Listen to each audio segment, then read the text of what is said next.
ago.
virus is spreading rapidly in China, and U.S. officials are very worried that it could come here. China has more than 200 confirmed cases of coronavirus, it's called, which produces pneumonia-like symptoms.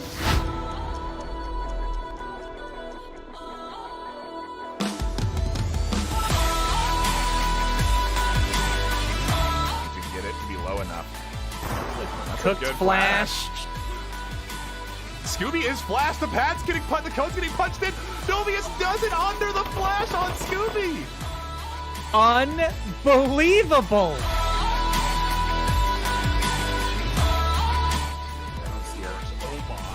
Oh my, that made toss. He's just telling everyone to come in.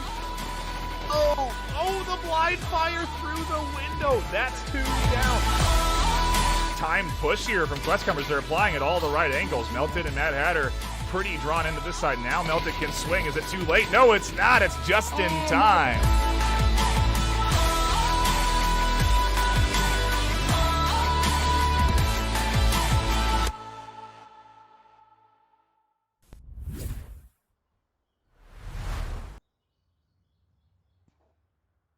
Welcome, welcome, welcome.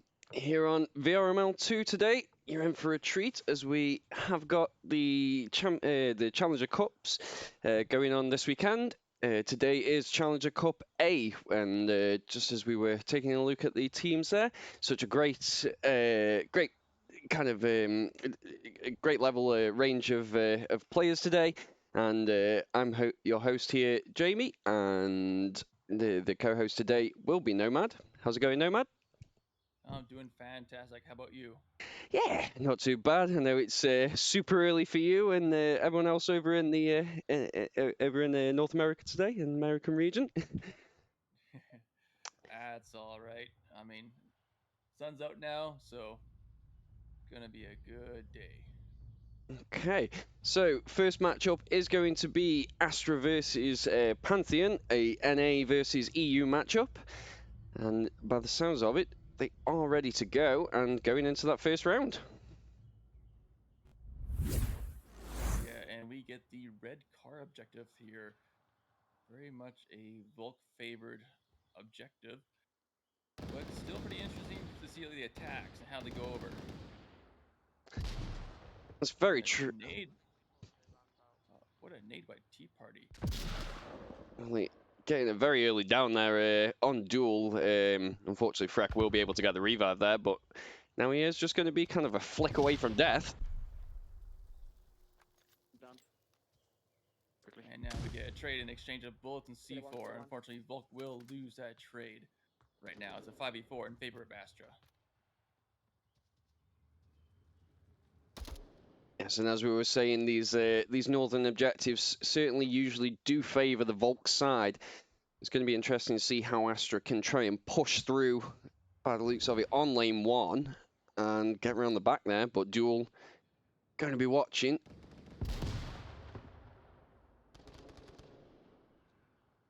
Overcooked nade will not land on Absent Mind Professor, who was in lane 4. Looks like all he had is still trying to challenge that position as Tea Party gets the pick. That's going to open up lane 4. It's all down to Anthony Dead to cover that one lane.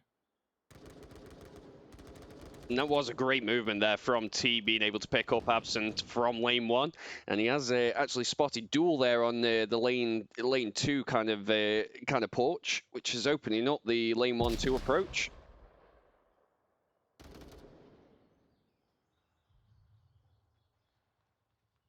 Yeah, if T can continue that push to the north side, could potentially get the final pick onto Anthony Dead. He has done, and Leo's actually sitting on the objective, but Oh. Astra just wanting to get that smooth win by the looks of it. Possibly no communication there of the attempted cap. So teammates probably thought that the kill was going to be happening. And that's going to lead for a 1 point for Astra.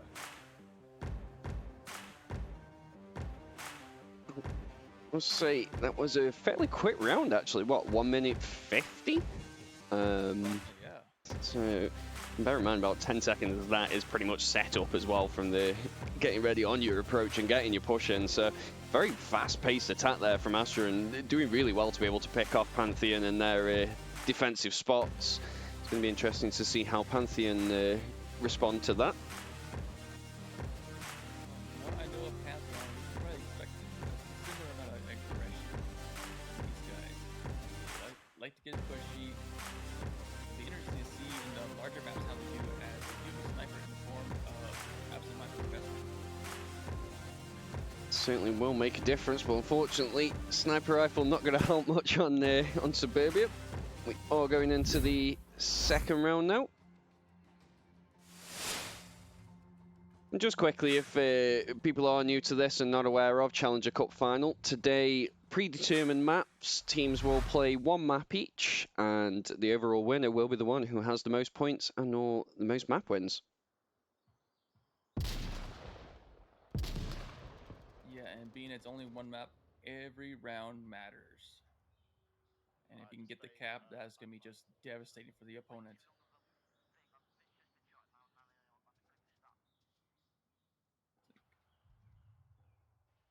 Getting quite the push up from lane 1, trying to mimic the success that Astra had the previous round.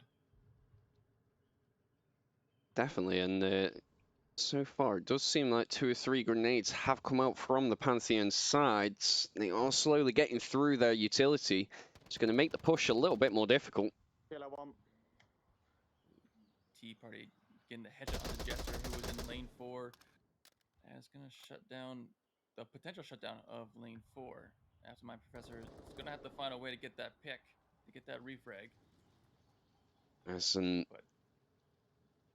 Onlyhead and Special Ops are going to be the ones who are going to have to put a stop to this lane 1 approach from Freck and Anthony.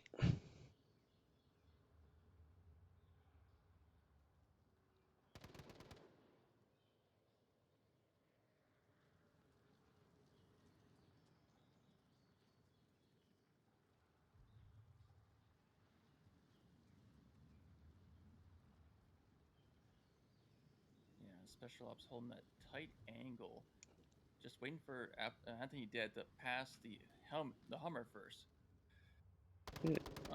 But as I said, he peeks out and gets a pick on the Freck. Yes, but Anthony now is going to be aware of Special Ops' position, so hopefully if he's got a grenade left, he's going to be able to just land it, or even just take some pot shots into that bush, because it isn't protected by anything, so gunshots will go through there. He just needs to pre-fire it.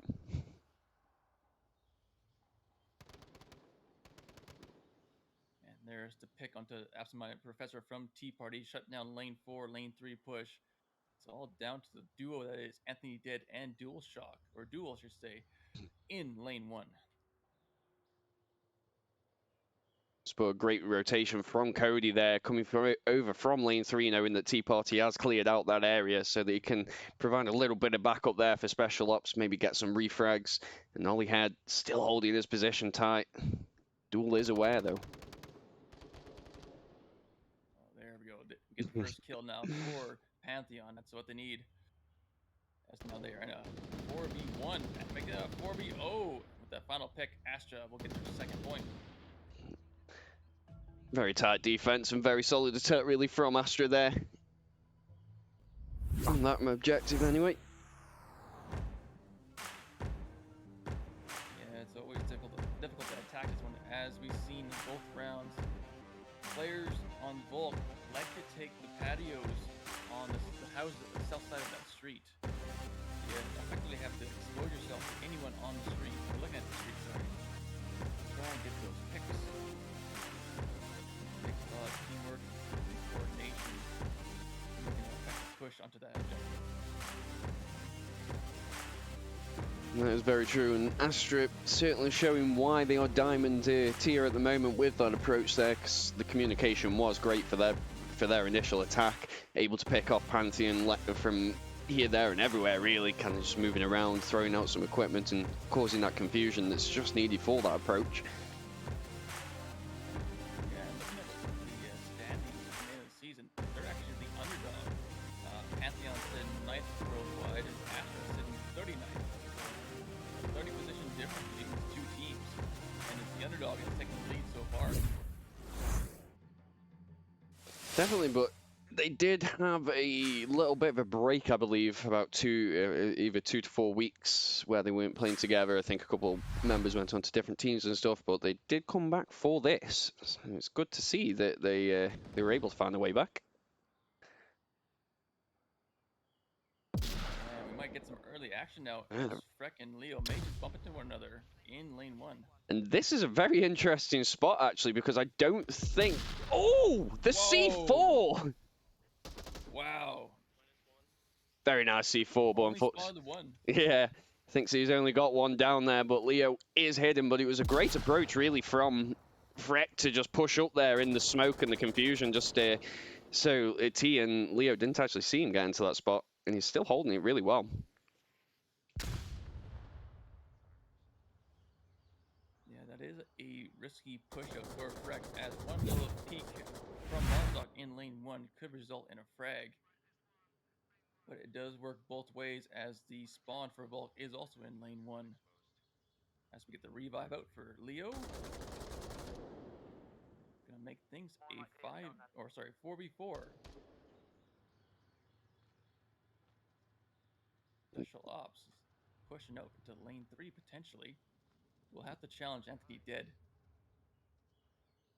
Yeah, we're getting a lot of movement from Astra, but not really spending much time at the moment, kind of like peeking for anyone. Duel and Freck both being in pretty forward aggressive spots.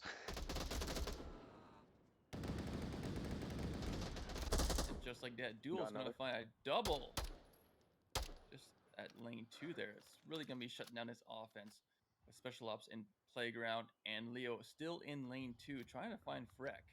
It's really slowed down his offense.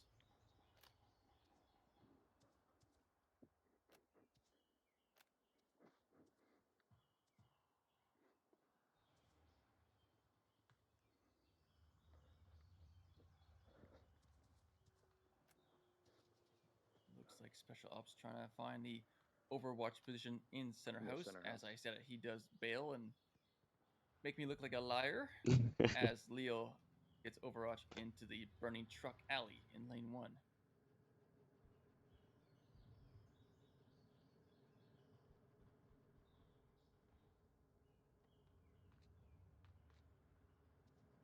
And they have got to take out Duel and Freck if they do want to approach onto this objective.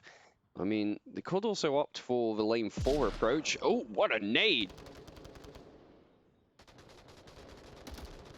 As I say that, they do take out Freck and Duel, opening up a lot of ground now. Yeah, making things 2v2. Jester now in lane 1, or was at lane 1, pushing up, trying to challenge Leo as Leo falls back. Meanwhile, Special Ops looking for a flank from Jester, but decided to bail on that. Try and take that lane 4 push, just as Anthony Dead rotates the cover objective. You can see that laser from Anthony just periodically checking that lane 4 approach, so if Special Ops times it well, he will be able to get behind there without Anthony spotting him. Or he'll just fire some gunshots, give away his position.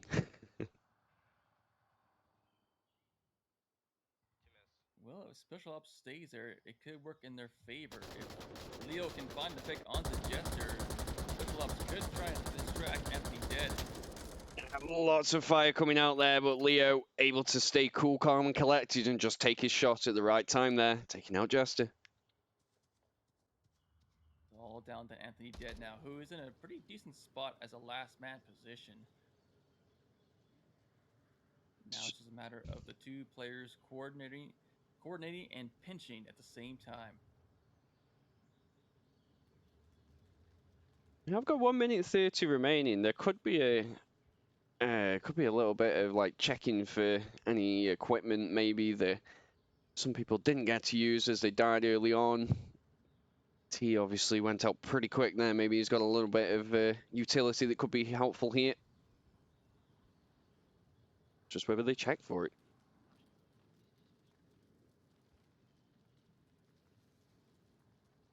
Well, Leo tossing the flash and smoke. as last of their own personal utility.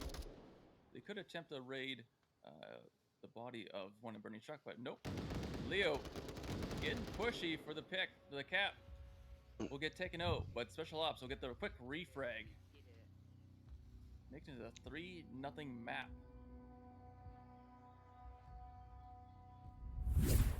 Yes, Pantheon at the moment they seem to be just kind of finding their feet and just trying to get into the game. They definitely were getting some picks there and getting in some more aggressive positions. So maybe they're starting to get a bit warmed up now, and we're going to see them get some points back. And I'm just looking at the chat here. It looks like my mic needs to go up as well as in-game audio. Thank you guys for the heads up. We'll see if we can try and get that fixed. Okay, we shall push that up a little bit, and I'll remember that for when we actually go into the round.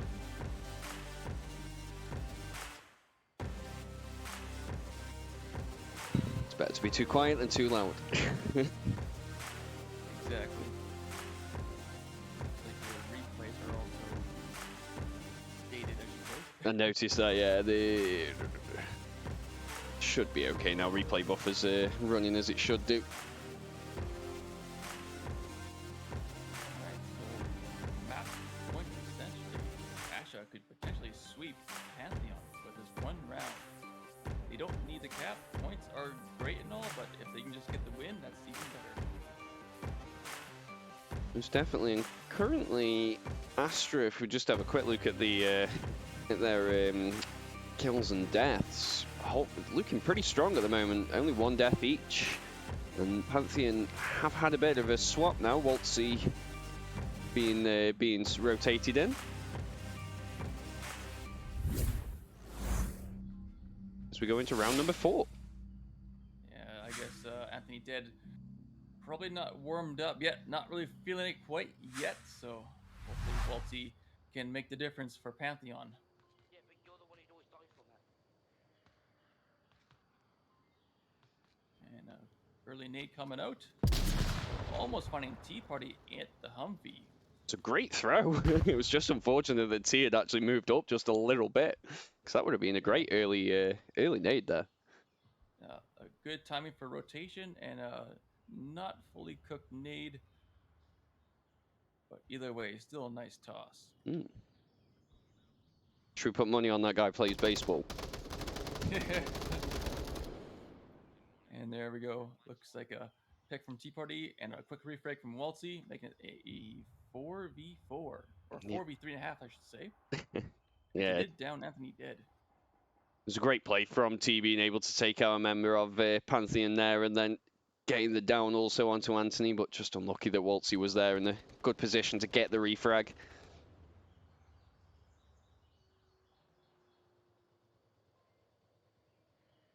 Jester trying to find a pick on the Special Ops, now drawing the attention of Special Ops and Cody Logan, who's at the white car at objective. So that could enable a easier push into lane 1 potentially.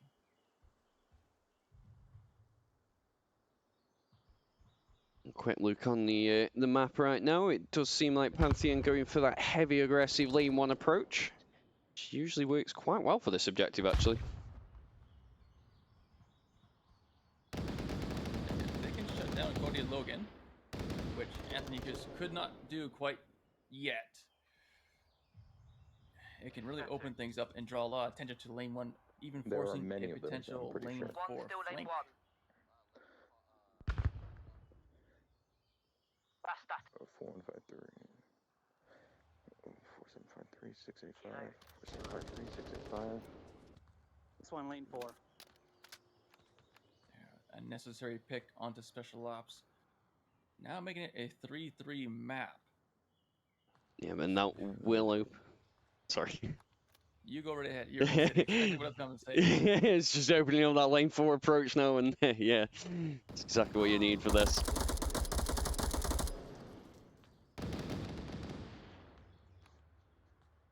Great wall behind lane 2. Sounds like Only head now challenging Jester, but has been called out. and he did actually take a couple hits there. I think it was Leo, was it, who was firing at him? Or maybe Cody. One of them landed a couple shots onto him, but... Got the one lane 2. Oh, but Jester is opening up even more ground for Pantheon to be able to push on lane 1. He's just causing enough of a distraction that the lasers are facing this way, and that could change things.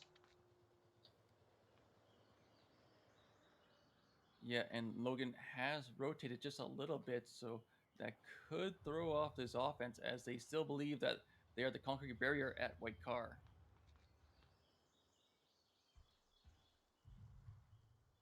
Just depends how far. Spotted Waltzy. Yeah.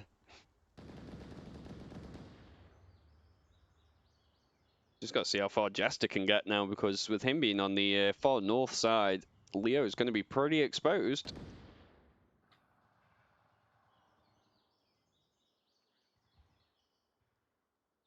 Yeah, Jester can get the pick onto Leo. Just as Duel finds a down onto Cody Logan. What's now about? Leo's in a bit of a pinch here. Literally. If Duel and Jester can be talking to each other, then the camp could be on with enough utility. Jester just got to cause a distraction. Like, Leo's not actually checked lane 1 really much at all since Jester's been on that side. Play it safe. No need for a gap. No, play it safe. Probably the best way at this point. Get that 1 point, get that first round win just to get the ball rolling. Now comes the comeback. Yep, definitely does take those first few rounds. You've got to kind of like feel out how the team's going to play as well. And it just seemed like Pantheon were kind of doing that, playing a lot more reserved, just seeing how Astra were going to react to various things. And now they're starting to get a little bit more aggressive, taking a few more chances, and it's paying off. Yeah, and on top of that, that's the beauty of Challenger Cup. This is a EU versus NA matchup here. A lot of these teams they're going to be playing against teams that they never met before. So a lot of times it's going to be two rounds at least, just trying to see what their opponent does and just get a feel for what's going to happen. Definitely, and Suburbia can be a tough one for that as well, with it being so small. There's so little room for like kind of error in one sense. You know, you've got to identify how the other team's playing pretty early on, otherwise you will find yourself on the good end of the stick. Yeah, and we saw a change up in the Pantheon offense. Before they were getting pretty pushy and aggressive. Now they're holding back, being methodical, getting those picks, and it paid off for them. That was probably the longest round we had, as there was only a minute and 41 seconds left. Indeed. If that's a precursor for how things are going to go, this is going to be it's going to be a good few rounds now. Oh yes.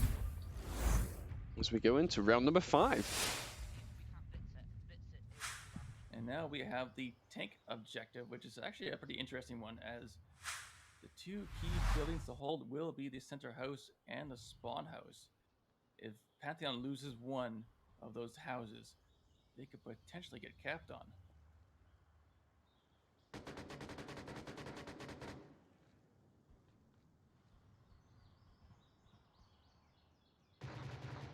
Not a lot of pre-fire for this objective. Usually you would expect to see quite a lot coming down onto from lane 3, but Waltzy gonna spot Cody Logan as he pushes, and he is gonna get taken out there, turning this into an early 4v5.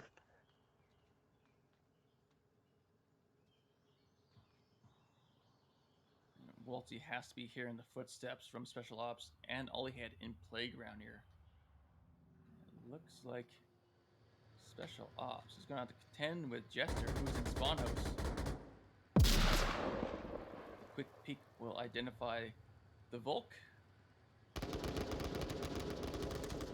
As Olyhead gets the pick. We do have Waltzy and Jewel in two pretty common spots, actually. If Astra throw some check nades just into those usual spots, Jewel sitting in sickness, and could open up that flank. Just as Waltzy gets killed number 2 on this round. It's going to make it a 4v3.5 at this very moment. Ollyhead reading it well, though, pushing in to go take Waltzy out as Leo goes for the revive. Astra now taking the lead 4-3 in terms of players. Well, 3.5 versus 3. Yeah, and with typical Onward timing, just as Duel takes cover, Special Ops crosses the park to get the revive, but will die. Yeah, unfortunately. Delta 2, who's Walt's got another one.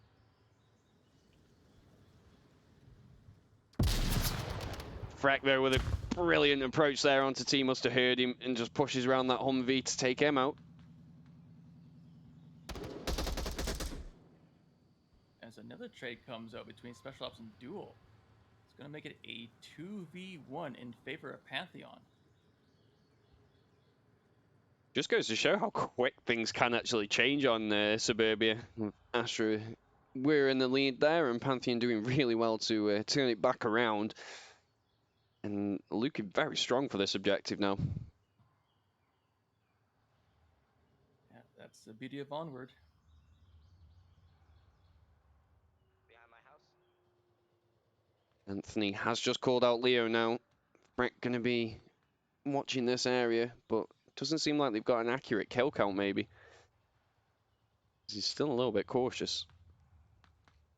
We did have 2 trades, so it's highly likely that the kill count is indeed off. But Pantheon's sitting in a pretty good position. They have pretty much every capping position covered. As Well, Leo finds Freck. see, that's a very important spot, even though mid-house is very good to be able to kind of cover a lot of angles. If somebody comes from the carport, it may just be a little bit tough if Anthony's not watching that angle at the right time. And Leo could get around the tank. Yeah, with enough smoke grenades and a little Onward timing, the cap can indeed come out. Even just a pick. See, right now, Anthony not watching the watching that cross. This would have been the perfect time for Leo. As he does look for that cross now.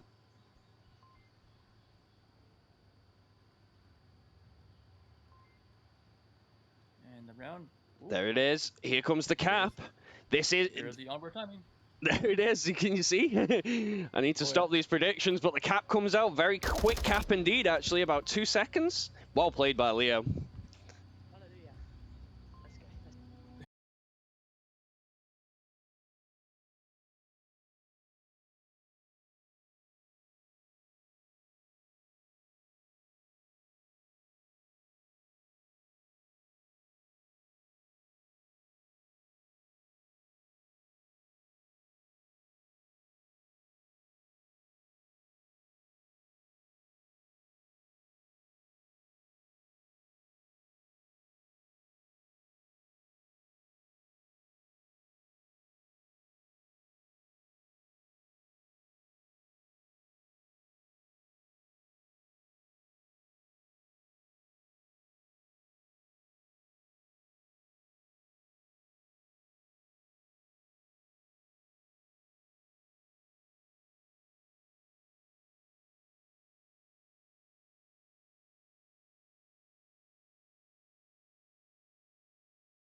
And as we go into those, we are going to quickly go into a very short intermission whilst we see whilst we see the other games. Jump over onto VRML 1, where Nightfire is currently hosting with Skyjoker. He's got, I think he was a friendly fire taking on. Ended, actually.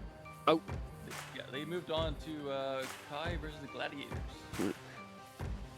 Well, whilst we look for another map, we are going to go into the quick intermission. So back in 2 seconds.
Yes.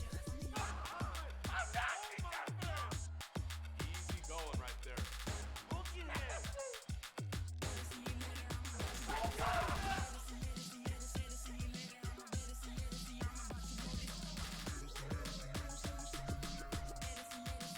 One more to go.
Yes.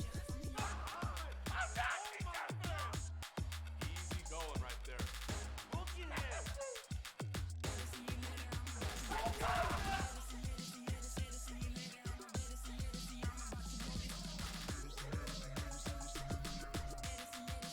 One more to go.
Yes.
Welcome back. We are on the first round of quarantine.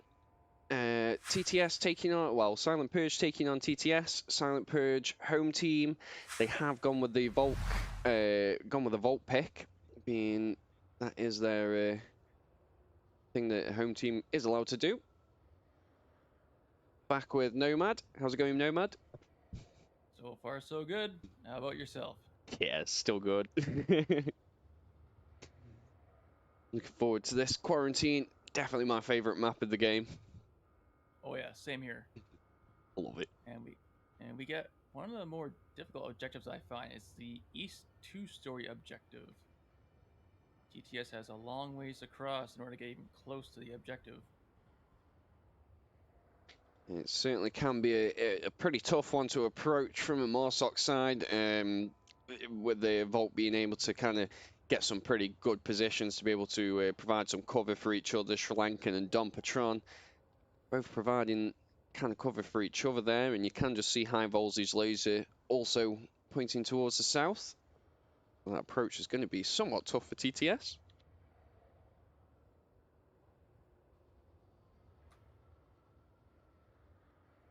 It looks like Matt Outdoors, yeah, he is just laying and waiting for Nana Shia Katola. I probably pronounced that wrong. I'm totally sorry if I did. We'll go with Nana. Nana. All right. Nana. Nana finds the kill on the Matt Outdoors, opening up the north side. It was actually really interesting to be able to find that kill. That with Matt not being able to see Nana moving around there, I would have thought just underneath this truck they would have seen the feet, but maybe they weren't looking. And that pick has certainly drawn the attention of Hoochie as Nana rotates away. Good job from Nana to do a shoot and scoot, aid the teammates. And it looks like Lisa might bump into Dom Patron. On a swan salt. And as I say that, there's the headshot. Gonna make things even up. 4v4. And that has just pretty much shut down that south approach.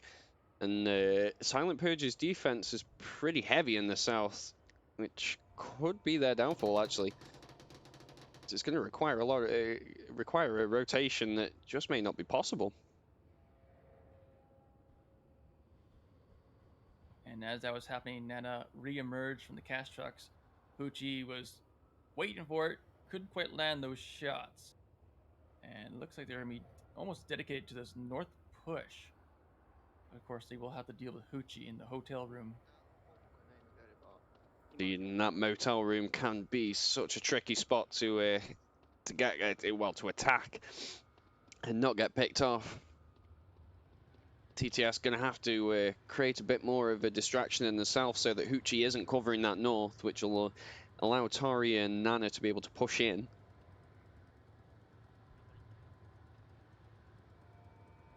Yeah, if Nim, who's in the mall, can create a little bit of noise, try and draw the attention of Hoochie and possibly High Voltage, that might give his teammates enough time to cross and push in. With some long-range shots there from Dom Patron into the north as he spots Nana moving around. High Voltage going to take out Nim. Nim's only down, so can make callouts. Kind of predict where High Voltage is going to peek out. And a potential for a revive. As Hoochie finally shuts down Nana from the motel. Tory Drive, looking for that refrag. Motel coming from the west side. Two on me.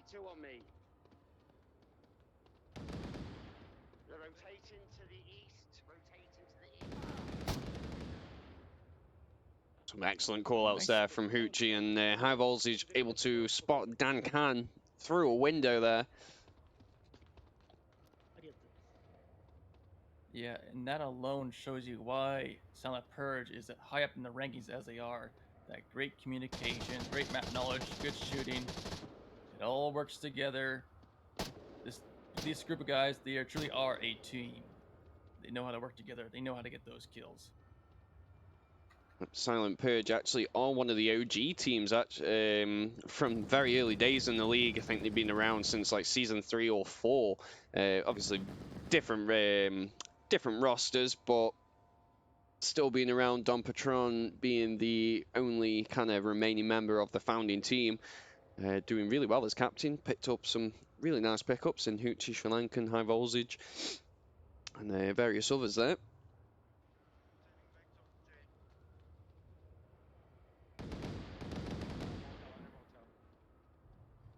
Looks like High Voltage will confirm Nim. And Dawn's gonna peek out from the south and get the kill on the Tory, giving Silent Purge their first point. Yes, as we were saying, that is a very Volk heavy map, and TTS really took it to the wire there. 5 seconds remaining. Oh yeah. You can't really blame the final push there. With 5 seconds left, they know they're running out of time. They have to get desperate and do something. Especially since they only had 1 kill. They had to find a way to get 4 kills or a cap within 5 seconds, which from there, not a whole lot you can really do about that.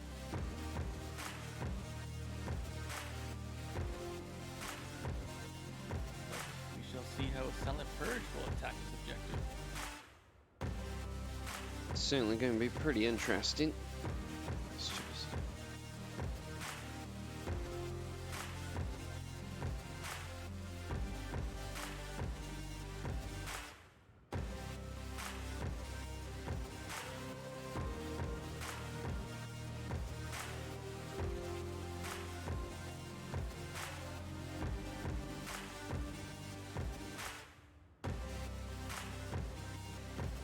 Should be said that during this tournament or postseason, HyperX, one of the sponsors of the league here, is having a bit of a giveaway, or not really giveaway, but discount, big sale going on.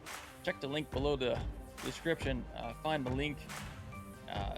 HyperX, obviously well known for their good quality mics and headphones. So if you're looking for a good sale on a good quality mic, now's the time. Thank you for pointing out that one there, Nomad. Certainly, HyperX do provide some very good quality gear that people will need. Never hurts to have a good mic. Silent Purge being pretty aggressive here, trying to capture as much of the map as possible early on. We got Voltage at the ambulance, and Mad Outdoors already at Tank Courtyard. And it was only 20 seconds into the round.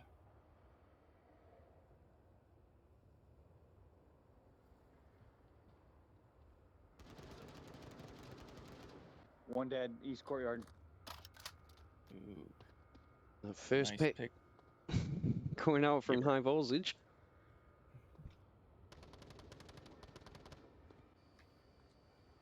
And Nim gonna find Dawn Patron. Nice little pick there. Dawn's smoke grenade not quite enough, not quite close enough, sorry, to give him the coverage he needed to make that cross, and he had to pay the price, making things 4v4.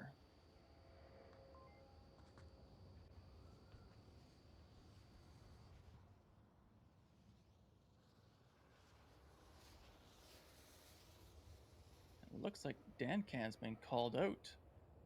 Heard him state they had someone underground.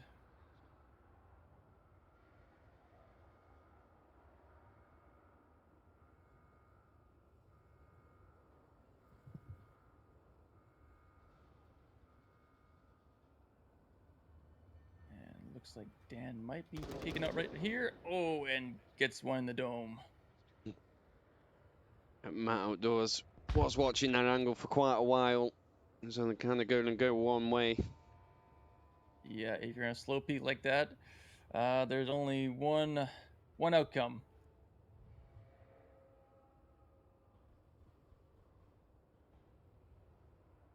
I'm surprised there's no one's going from the north. This is a fully dedicated south push.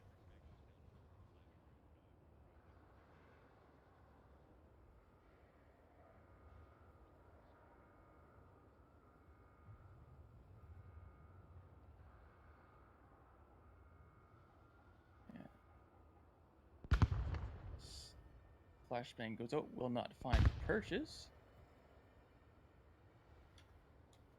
And it looks like Tory Drive looks like being the sniper of the team. Way off objective. That could be dangerous, as there's only a 4v3. The remaining 2 teammates are on objective. If they get taken out, this could be a cap, making it a 3-0 map.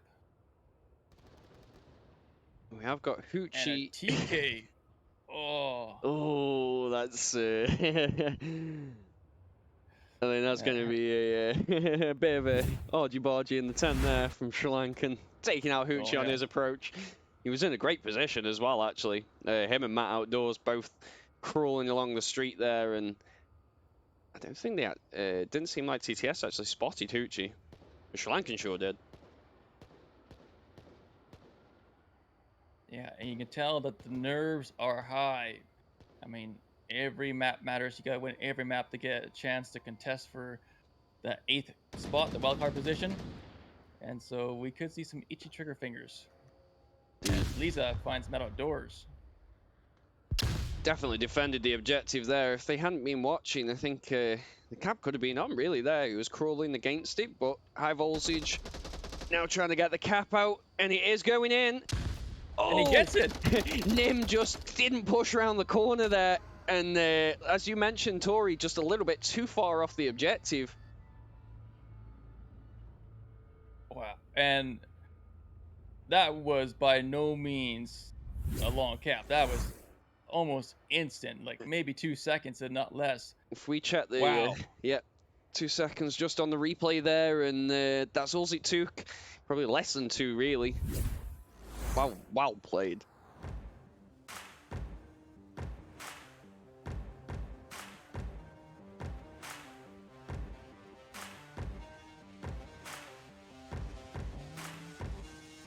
I think we have the incorrect bracket up for the Challenger Cup.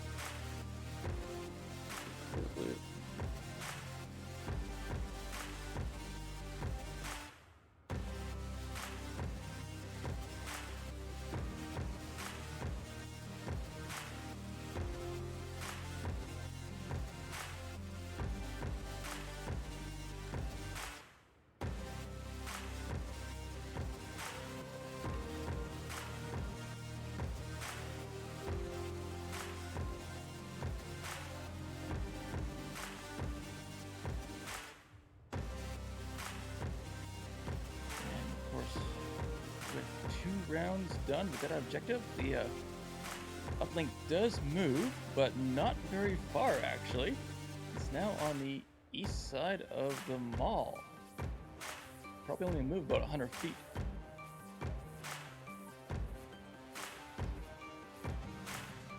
And we got round 3 underway. Silent Purge on the verge of winning this map, sweeping aside TTS. They just have to hold the objective. TTS does have a long rotation to make, as they do have that far west spawn. They nearly ran out of time their last Marsoc round after having a long ways to go on their spawn. Let's see if they can speed things up on this round.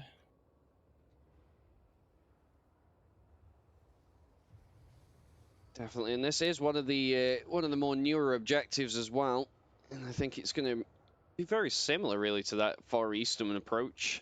It's just a little bit more out in the open. I think Volt need to be a little bit more cautious on how far they let Marsoc go.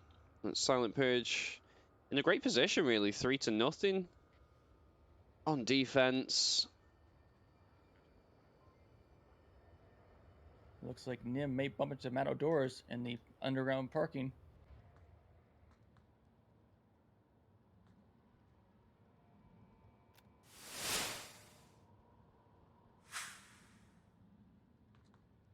There's the peak.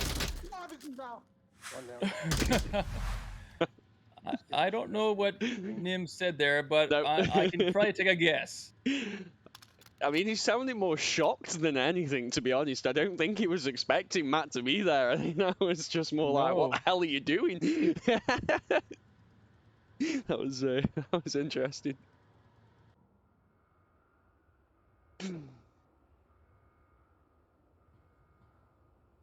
So already is now a 5v4 with 4 minutes 20 seconds left. And TTS starting to play it a little bit slower now. Not as aggressive as they were in that first one on the north side. And they are opting to take the middle on this approach.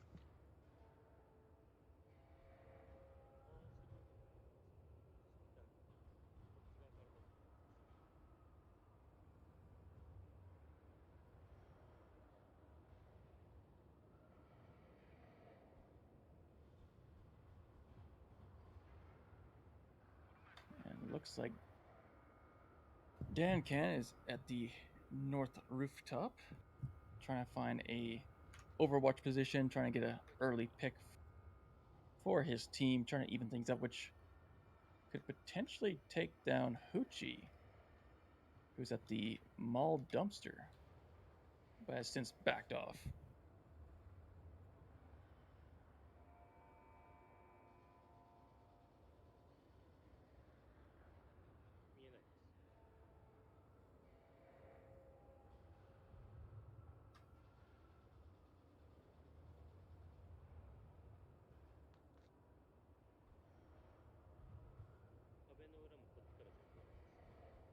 And this whole time, TTS is just taking a nice slow push. They haven't really moved too far in the last 60 seconds.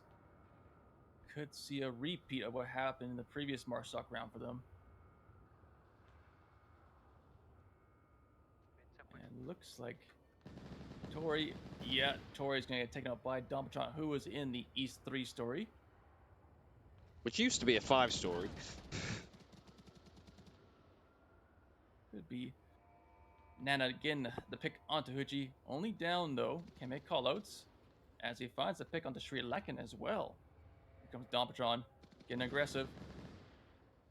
Will find the refrag onto Nanan, making it a 3.5 v2. Smoke's coming out from Dankan now. It seems like he's getting ready to make an approach, which is going to make all the Silent Purge be covering this angle. So Lisa should be in a good position to push through the center there. There's a call from the Hoochie. High voltage thinking that Dankan is in the smoke. Oh, they were right next to each other. That was unfortunate. If Dankan had just pushed around.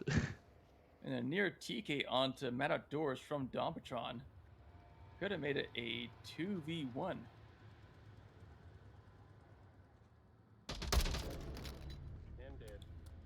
And with that slow peak in the pick, Silent Purge is going to sweep this one, a score of 4-0. It's definitely got a commanding victory there. Taking out TTS in any approach they tried to make, and despite Sri Lankan finishing up with a -1. So Silent Purge easily sailing through into the third round now. And to that effect, I think we will go into a short intermission whilst we find some more games to bring to you guys and allow you to go get a glass of water.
VR is very much a realistic like game.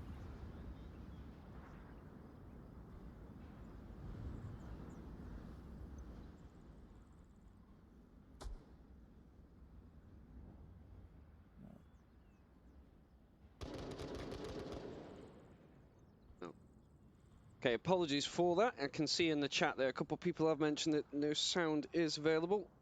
By the looks of it, some devices got flipped around there. But now we should be getting some sound. All that commentary I had. We've been speaking for a while and not one person heard us. Sorry guys. Yeah. Mahu will find another kill. It's now a 1v5 in favor of Legacy. Make it a 0v5 as Mad Scientist will find a pick onto Deadshot. Yep. The sounds now all should be coming through as you would expect, buttery smooth, but let's just see.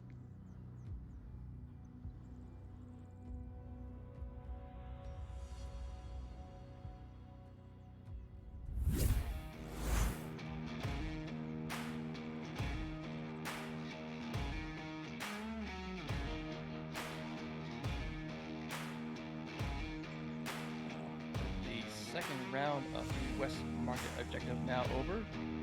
We now get the notorious Kiot objective. Probably one of, if not the most difficult objective to defend. Mark's work required that.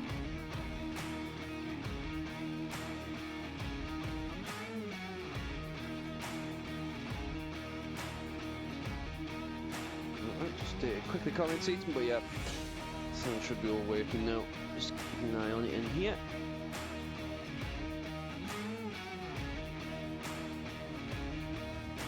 Right. So now we got round 3 underway. Oh, go ahead. No, I was just gonna say the same. Great minds think alike. As they say.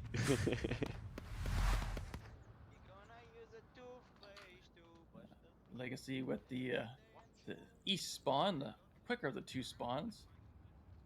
See if they use it to their advantage and push up. Try and get that early cap.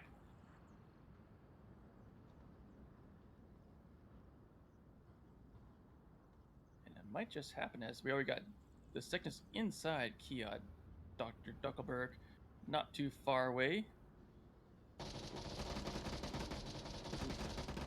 And he is taking a very interesting approach, actually, just crawling out.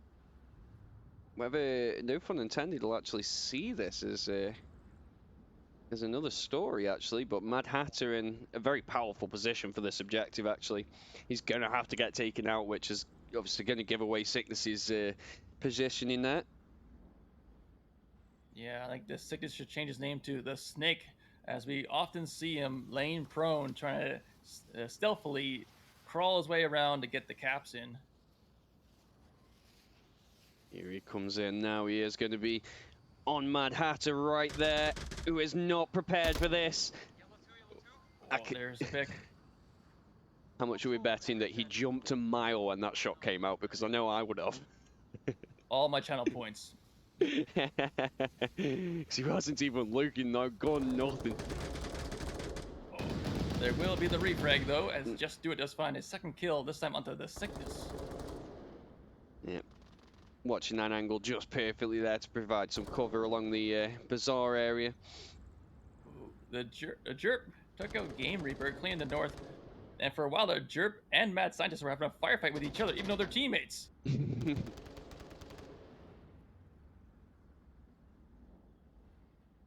Good job they've now realized that. And less than 2 minutes gone, it's now a 3v2 in favor of NFI.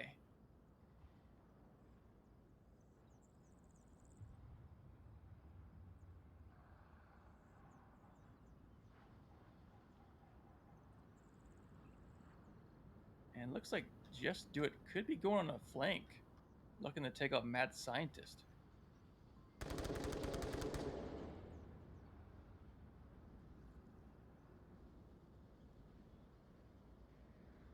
Yeah, the Scientist very focused on Kiat, could very well find a Just Do It on his left flank. Great play from Just Do It to read the situation well there and go for that flank and take out the brunt of the force there from the central area. Ooh, and a trade between Drip and 04 will give, no fun intended, their first point.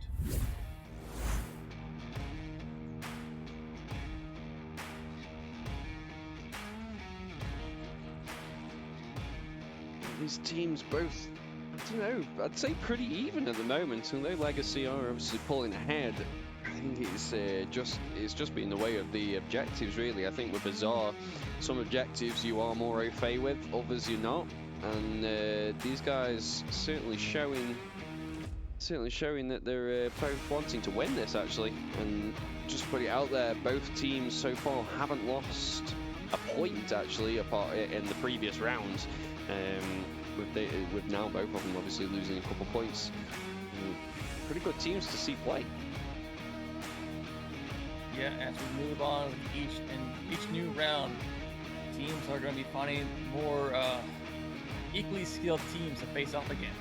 And midway through this tournament, we are finally seeing it between these two teams. That is correct. So as these teams are winning more and more, they're going to get matched up with the similar teams that have been winning more and more. As we go further and further, these rounds are going to get even more closer.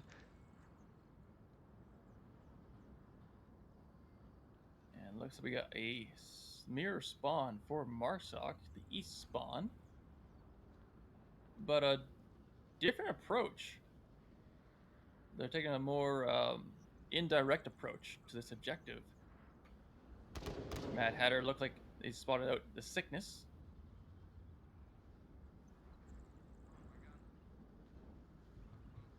Thank God he didn't see me. Oh, wait, no, he's dead. I'm gonna keep going on. Just hear, can hear Mad Hatter talking about how sickness may or may not have seen him. He's quite happy he didn't. But Jerp there was able to find a pick of his own, or get picked off, sorry, should I say. Yeah. Just Do It using the Mark 17 sniper rifle with a 12x on Bazaar. It's a interesting choice, but it appeared to have worked out in his favor.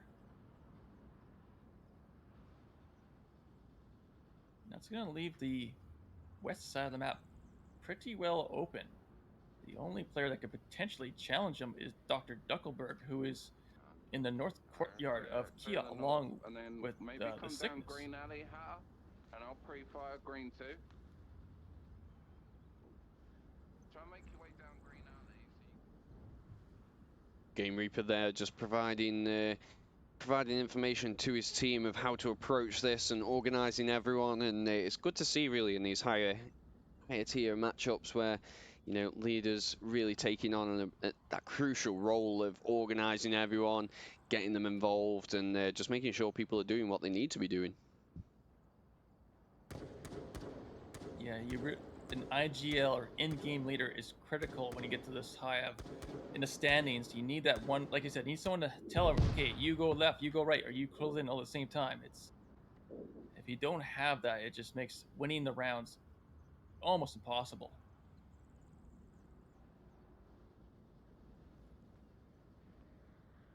And it looks like apart from Mahu, this is a very closed-in defense. Scientists at the fountain, but that position for Mahu does pay off with the pick. Very quick refrags there, and Mao gonna now be the one to fight with Mad Hatter, but Mad Hatter could just get around him and not actually have to deal with him. Yeah, Mahu is just trying to close off this east market, but as you said, if Hatter closes in onto the main market, which is not going to happen, could have been an easier approach for Cap. We should see a encounter between the two right shortly. There go three. There it is, Mao going to be the victor there against Mad Hatter, but Just Dolph finding sickness VR himself. Yeah, just do it even. Yeah, just do it. Just do it. Yeah, Mahu is not confirming Mad Hatters, which is kind of interesting. Deadshot taking out Dr. Duckelberg. The objective is now open. Yeah, I mean, Deadshot's right on it, but Mao getting those shots out, but they're not killing him. And well played there to Deadshot, able to get that cap in such kind of pressurized circumstances, actually. As we take a look into that cap there, does sit down, puts his gun away, and there it is, less than 2 seconds. Mao not just quick, not able to push in. Yeah, that is the risk you take for being in a far distant defensive position for Kiot.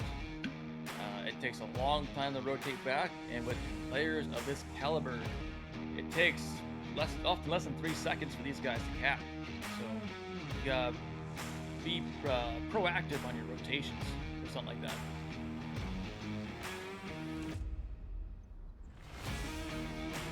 Legacy now are going to have to kind of get a strong attack round of their own to be able to stay in this. The main thing with these is generally if you lose a map, then chances are there isn't going to be many teams that do lose. You're going to get that 1 or 2 teams that do just get through all on wins. So got to be winning. Yeah, in the past 2 Challenger Cups that I have participated in, the 2 finalists at the end of the day are often teams that go undefeated. So yeah, the team that loses this could kiss their chances goodbye.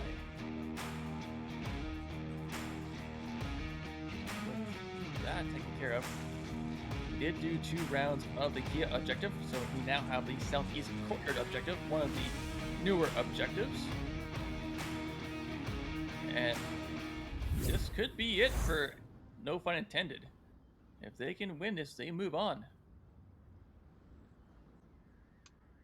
Indeed, all they need to do is just defend, and this objective can be defended pretty easily as long as you're quite tight on it. But Deadshot already finding sickness through the gap there, and that's going to be a crucial pick. That's Legacy's team captain down here, and if he's that in-game leader, as we were talking about,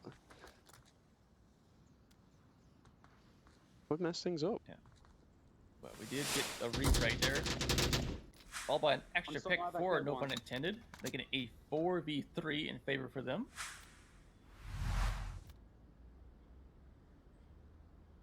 And from what I can see, we got 2 to the east still.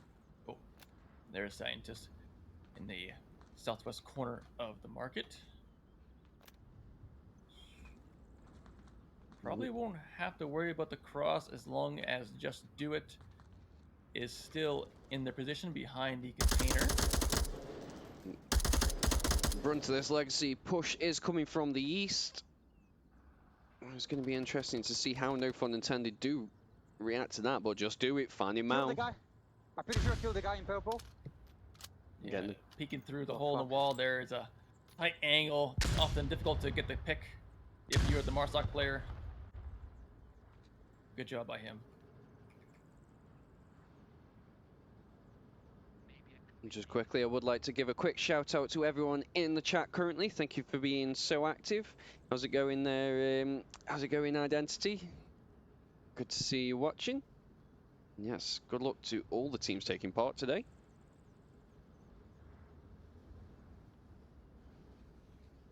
Seems like people are already making predictions on finals, expecting a Vikings versus boss fight final. Now that would be interesting. Yeah, and I think their predictions will be justified. Because, yeah, that'll be I think boss fight is #1 worldwide in this season. Played so well so far, and you know, they're another one of those teams that are basically legacies. They've been around since, well, the very first, when they were playing beginners each and every day or weekend. But teams have got to get through the Challenger Cup, then the round robin for their chance to play them. Yeah. Just doing And we- really well to shut down this eastern approach now, leaving Mad Scientist on his own. Copy. Sorry, what were you going to say, Nomad? The exact same thing as you were gonna say. There's great minds thinking alike yet again. Yeah, there you go. Scientist has his eyes glued, looking for Just Do It. Not too sure exactly where though, and can't really dedicate too much time. As just under 3 minutes left in the round. But must be careful for Mad Hatter. Does spot him, cannot land the shots, and will rotate. Will now have to contend with both Game Reaper and 0-4. This is going to be a very tough push now, and 0-4 and Game Reaper have been so silent on this southern area that Mad Scientist isn't going to be aware. He's, by the looks of it, just going to run round. And 0-4 is in a spot that I often do not see players take. All the on this nade. objective. And Oh, the nade. what a way! What a nade! What a way to end the round, end the map. Just get that going there. Did perfect nade. Just the sounds there from Scientist moving around, and 0-4 read the situation well, cooked it perfect. No real getting away from that. No. And there is nothing sweeter, besides getting the cap, than hearing an explosion and find out your nade won the round for the team.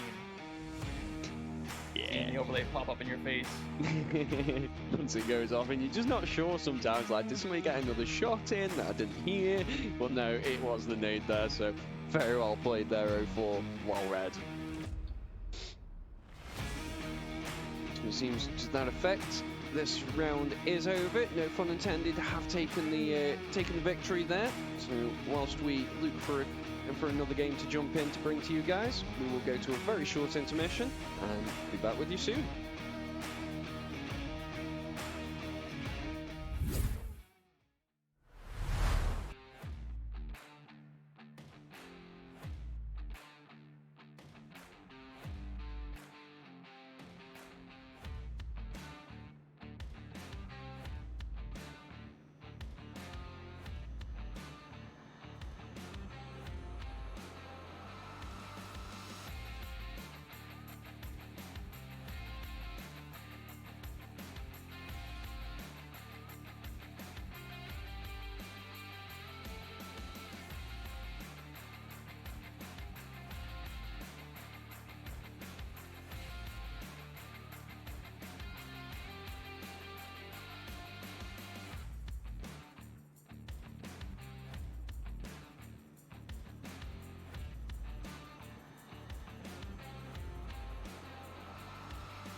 Yes. Easy going right there.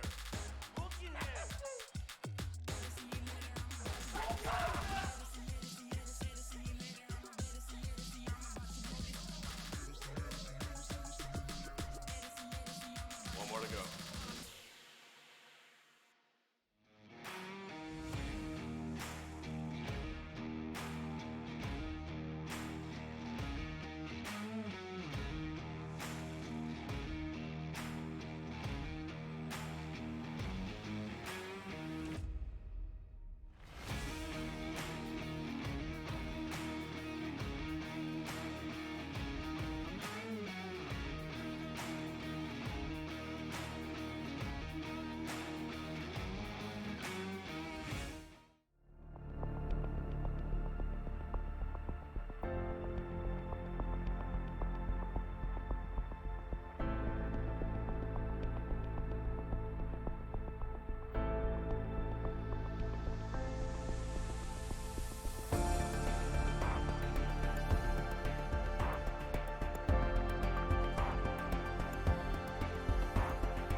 welcome back to VRML 2 with your host Jamie and co-caster today Nomad. We have jumped into the Kai versus 5 Moa game, and as we take a look at the scores, 5 Moa in the lead. Kai got a lot of ground to cover to bring this back. Yeah, Kai with only 4 players in this map could be a factor for this 3-1 lead for 5 minutes of angle. But I mean, you can't really count Kai out. These players have been in sync for this whole time. They know how to get a comeback. They know how to bring it in. To be honest, I feel like they've actually had a drop because I did see Smithy in, and now I'm not seeing him.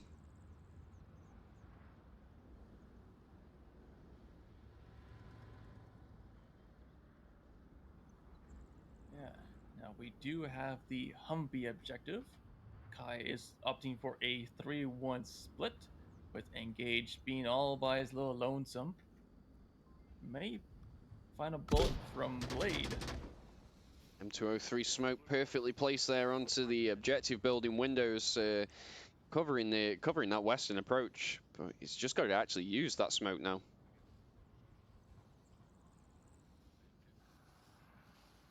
It has forced the defenders out of the objective building and out in the open. Great plan, really. Yeah, and looks like Dazzler and R. Semper might bump to Apex Diver, who's at the refrigerator. As I say that, Semper does find the pick onto Blade and Apex Diver. Who did? Gonna make it a 4v3 in favor of Kai. Yeah, very well planned out there with the, like I say, with the M203 smoke from Engage, forcing the members of 5 Moa to come out of the objective building to get picked off, and Dazzler with a pick of his own onto SW. Turning this into a 4v2, well, 4v2 and a half. And forcing Neo to rotate to the objective building, getting that revive. Still making it a 4v3 as the trade comes up between Neo and Dazzler.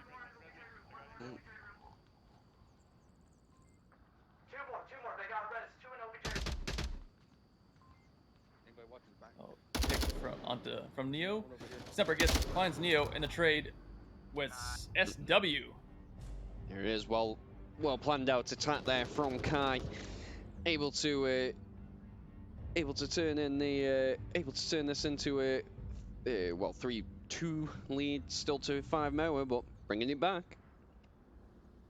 Yeah, and as they were pushing in, Engage was in that southwest alley, looking to get the cap from the outside. A little bit more communication and coordination that could have had a cap, making it a 3-3 map. But with Onward, it's always chaos sometimes towards the end. In the end, Kai got the round win, and they're slowly bringing it back.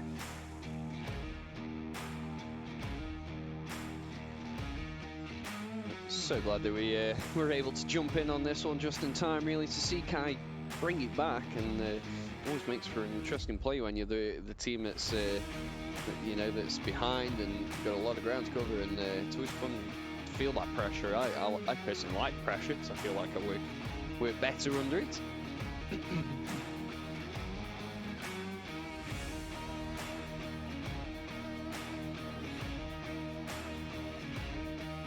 Nothing gets you more focused on the task at hand, knowing that you're down and could be out at any moment.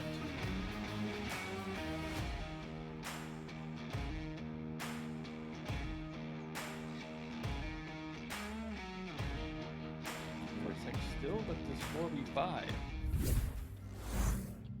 Kai had some good luck on their Marsoc round, being short-handed. Let's see how they do on the defense with the same objective. As we go into the 6th round, I believe, for this one. This doesn't look like we've had a cap yet. Unless Smithy got the cap before he dropped. Yeah, I agree. It's probably round number 6. In the face of it, 5 Moa are going to opt for a very similar approach with a kind of 3-2 split, while the 3-1-1 split by the looks of it now. Works pretty well for this. I'm a fan of the Eastern push, to be honest. Usually you find it not as well defended as the West, and Engage proving that. Taking out one member on the East. And myself, I'm pretty fond of the West approach. I find I find myself getting to objective sooner. Just take the main street on the south side, use the buildings as concealment, and just run straight in. That's the glorious thing about Onward. Everyone has their favoured approaches. There's no right or wrong way, really. It's just what works for you, how confident you are, and how well you know that push. And the best leaders are able to take that into account when they take players on and work that into their strategies. And they're the teams that generally come out on top. Very much so. Yeah, usually, no matter what you have for a loadout, no matter how quick you think you are with the hands, it all boils down to not what you're playing, but how you play it. It's not how big your tool is, it's how you use it. In this case, Neo using the MK18, the smallest tool, able to take out Etch. Yeah, Captain of Kai. Small tool that get a big pick.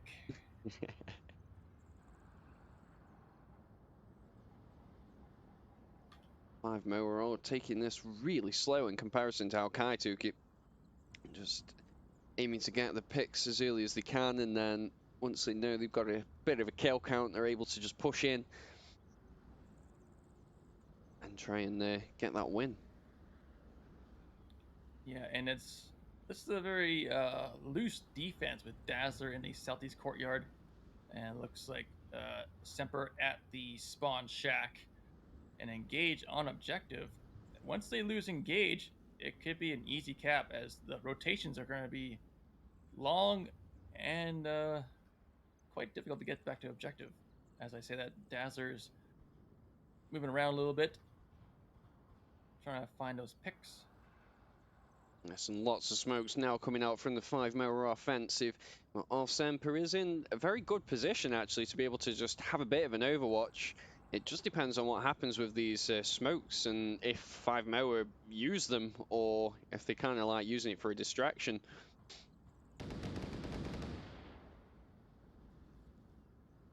Yeah, that one smoke grenade from SW, not quite perfectly placed.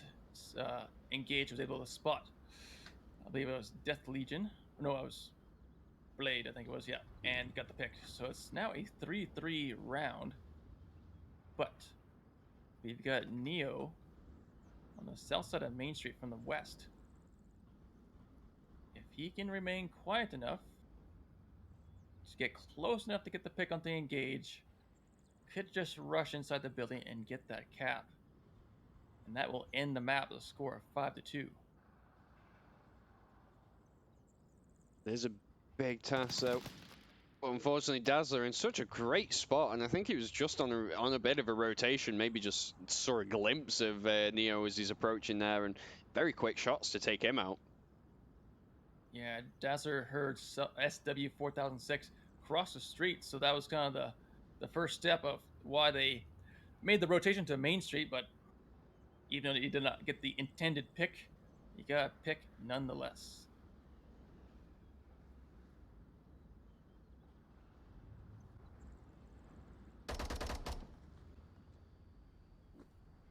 That is a crucial pick there from SW, opening up the objective, but Dazzler going to be very well aware of where SW is.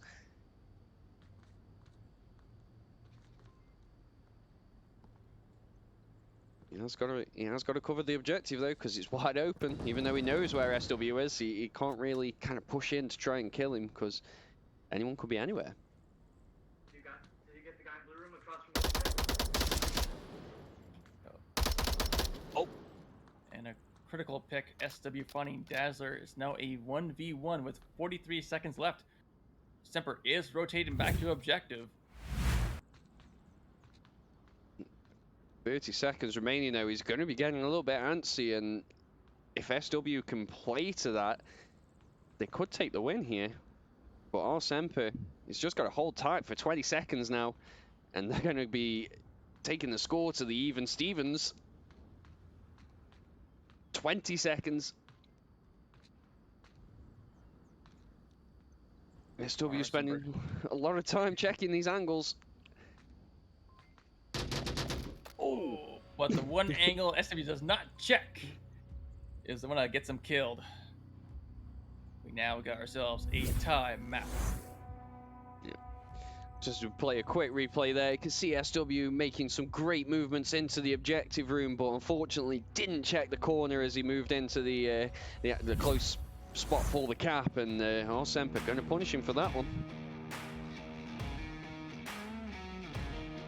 Yeah, and I'm finding that spot that Semper was in to be more of a common position as the season went on. It's actually a pretty good last man position to be. And if you're unaware of it, you will pay the price, as SW has found out for himself.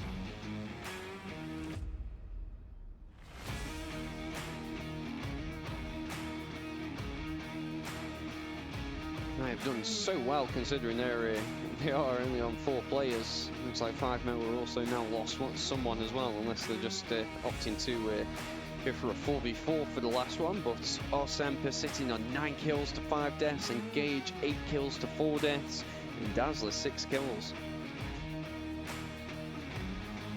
Every player is really making the mark on this, and this is what you want for this is what you want for a Challenger Cup, you know. Gotta have that back and forth. Yeah, every player is pulling their weight. And like we said in the previous match we showed, as the rounds go on, whether you win or lose, you are going to be faced off against near peer opponents. This is going to result in what we have right now, a round 7 decider.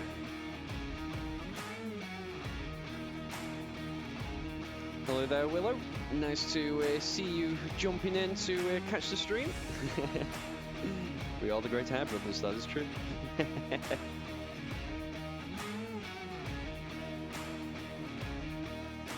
So, before we go into this last round, let's get some opinion from the chatters. Who do we think is going to take this? Are Kai gonna bring it back to get from a 3-1 kind of loss to get to the 4-3 win, or 5-0 we're gonna finish off what they started? Well, if it's me in there, my channel points are gonna be on 5 MOA. Seeing how they've been playing so far, I think they got what it takes to push the scales over and get that win. For me, I'm going to have to go with, I think, Kai, and they're, on the face of it, they're more experienced, veteran-style players. You know, Arsemper has been around for a very, very long time, and Engage also. And Etch, obviously, he's played quite a lot now over the past few seasons. So I think that experience might be what kind of tips it. But let's see.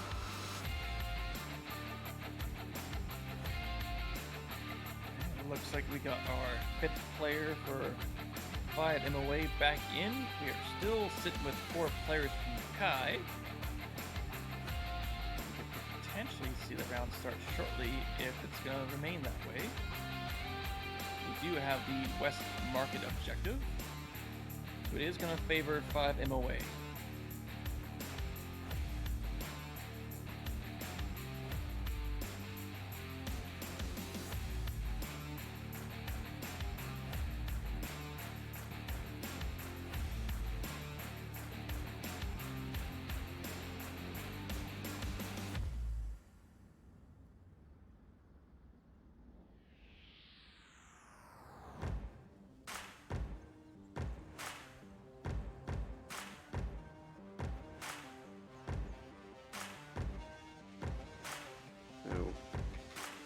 Whilst we wait on the next round, I would just like to point out HyperX currently are doing some great discounts on a lot of their equipment. When you're watching on the scoreboard, you will see some banners kind of rotating through. If you click them, they will take you over to the HyperX page where you can get some great purchases and some great deals actually.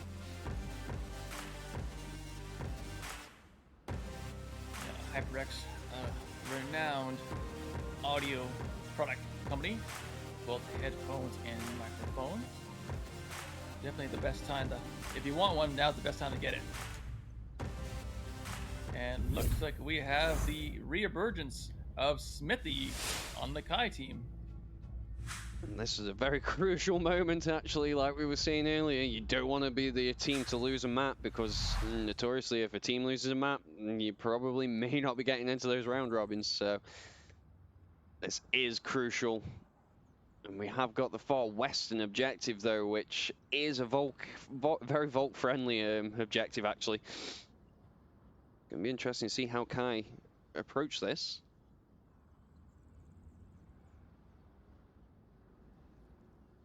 And right at the gate, it's looking like a very south-heavy push for Kai. 3-2 split, 2 on Main Street, or make it 3 on Main Street now, and potentially 2 on the very South Street. They're all avoiding that north push.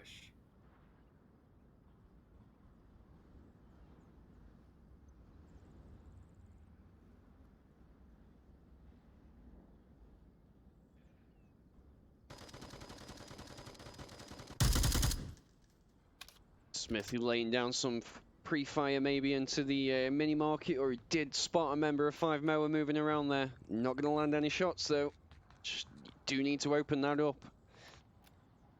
Key positions really on this one. You've got the north and you've got the south. If you can get a north and south approach going, Volt do struggle. Heavy press for camera 2. Blade has a really tight angle here. Could potentially take down Dazzler. Unless Semper does close in and get that first pick.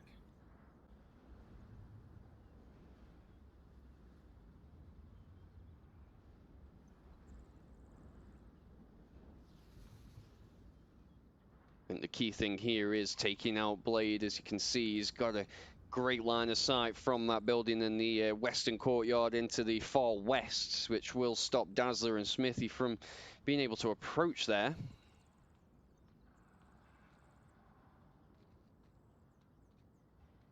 Meanwhile, smoke grenades do come up between Smithy and Dazzler onto the west market, try to create some blockage from Neo and SW.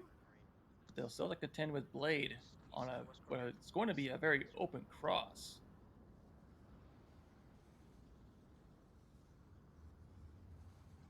But as I say that, both Semper and Itch are starting to close in.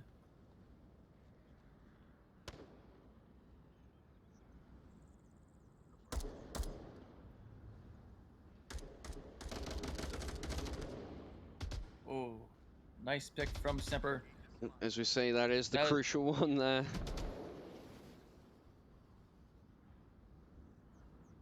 Now, Blade's only down though, so Blade can still make callouts. But with the smoke grenade on Main Street where it is, they may not be able to see this cross from Dazzler. Yep. As we mentioned, Blade was in that position to really be able to kind of see all that and put a stop to it. But Semper getting so aggressive now into Blue Room, and again just taking up a pretty defensive spot, which works out well when Volk have to be rotating in.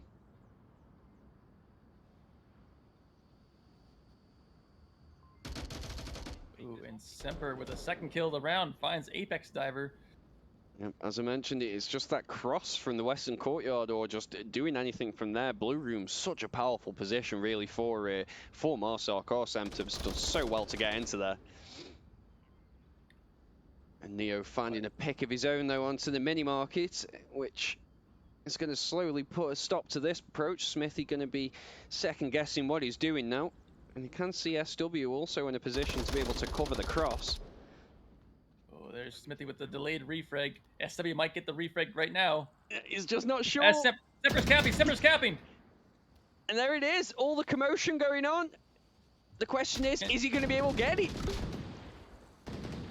He's taking his time. 12, He's finishing. 13, Yeah. 14. He's finishing off Almost that Candy unlocked. Crush. Yeah, just Has to play a round of Angry Birds first. yeah.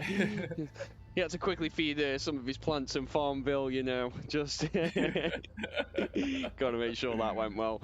Well played there, El Semper. Definitely, I would say man of the round for that one. Just made such a great play to enable himself to get into that position and get the cap, giving Kai that 5-3 victory. Yeah, and leading the score and just about everything with a 1 cap, 11 kills, and 5 deaths. Semper was having one heck of a game here. Yep, and if you were watching from the start there, actually Kai we're 2 points down. 5 Moa we're 3-1 up. All they had to do was just hold an objective, but unfortunately, Kai not letting them get that. Yeah, that 5-man push from the south was what they needed, as the defense was very spread out. They were trying to cover every angle, but unfortunately the rotations did not come in as their teammates were dying, and left a nice gap for Semper to come in and get the cap. So thank you guys for tuning in for this fun-filled map. We are going to go back into a very short intermission whilst all the final scores are put in, so we can bring you round number 4.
Yes.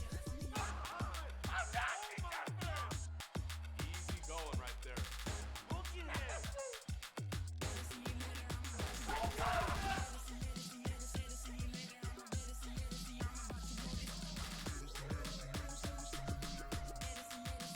One more to go.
Yes.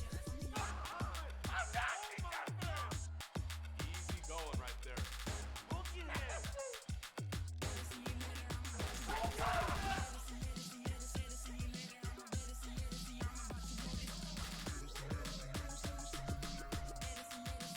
One more to go.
Welcome back, everyone, to this important matchup right now. Kai versus Violence of Action, both teams currently undefeated. Yeah, and as well as Animal House and No Fun Intended, which is going to be showcased on Channel 1. So if you can, get both matches up and running at the same time, because guess who's going to be contending for a Challenger Cup win on this Saturday. All the while, a nice C4 from the Gent, taking down Dazzler.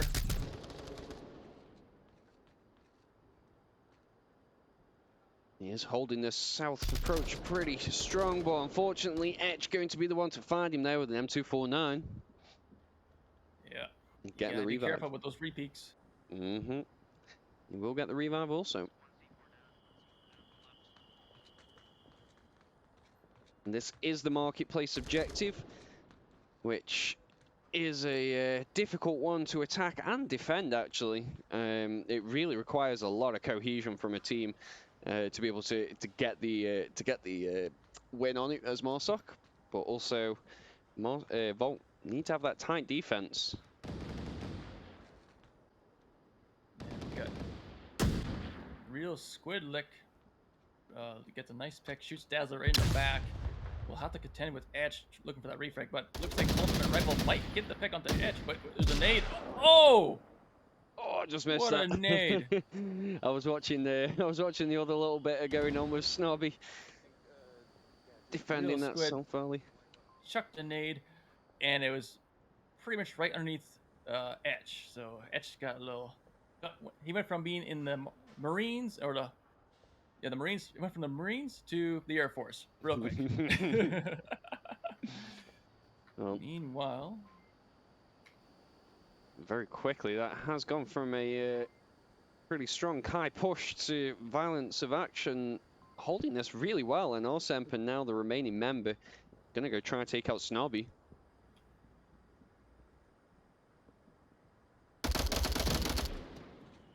And with the pre-fire in the corner, Semper will win that encounter. So we now got a 3v1 in favor of VOA. And Real Squid was making confirmation shots on all the bodies he could see.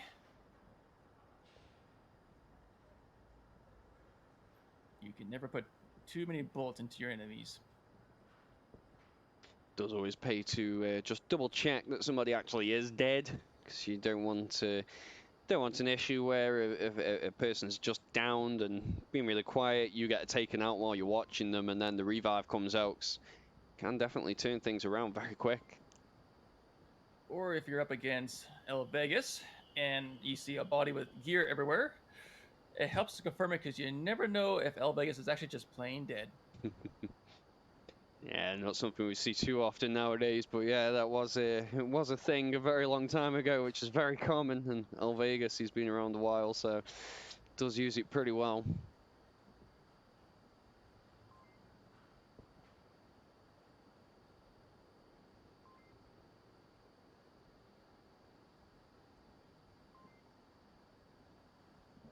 Looks like with 2:35 left on the clock, Semper's starting to make the rotation. Most likely looking to probably just loot the bodies of his teammates. Even when they're still dead, they can still contribute.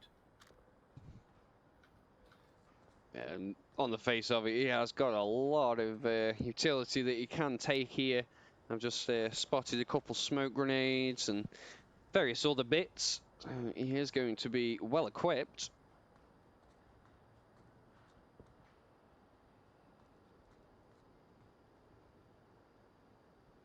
And with the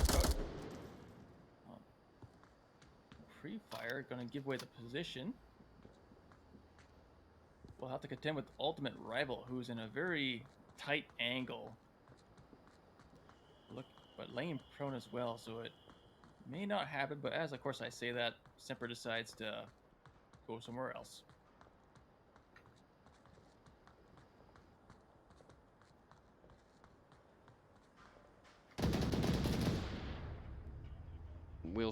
Real Squid though, covering that alley, able to see Semper as he moves down, giving Violence of Action the first win for this fourth round.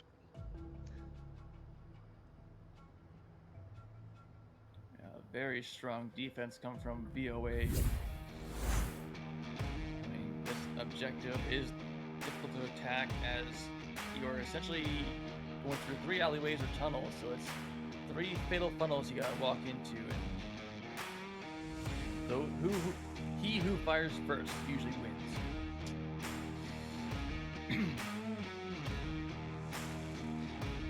Let's look and see how Kai is going to defend this time.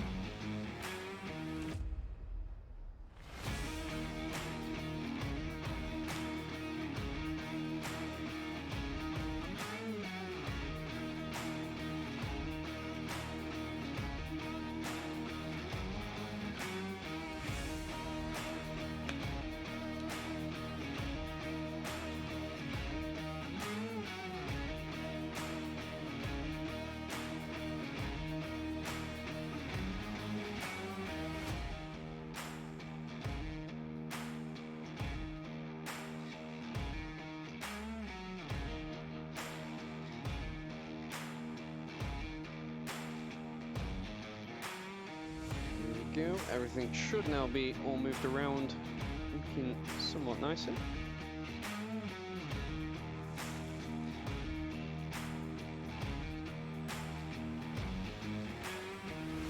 just in time too for round 2 to begin.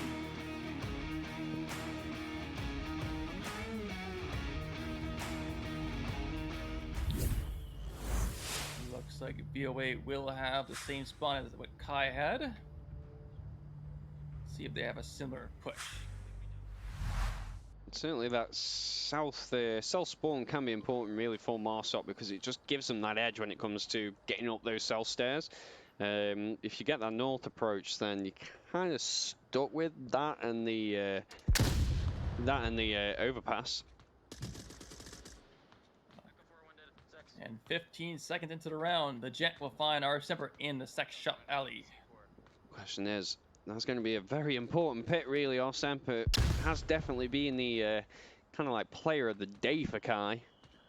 Yeah, definitely pulled a massive carry for his team, a major clutch in the last round.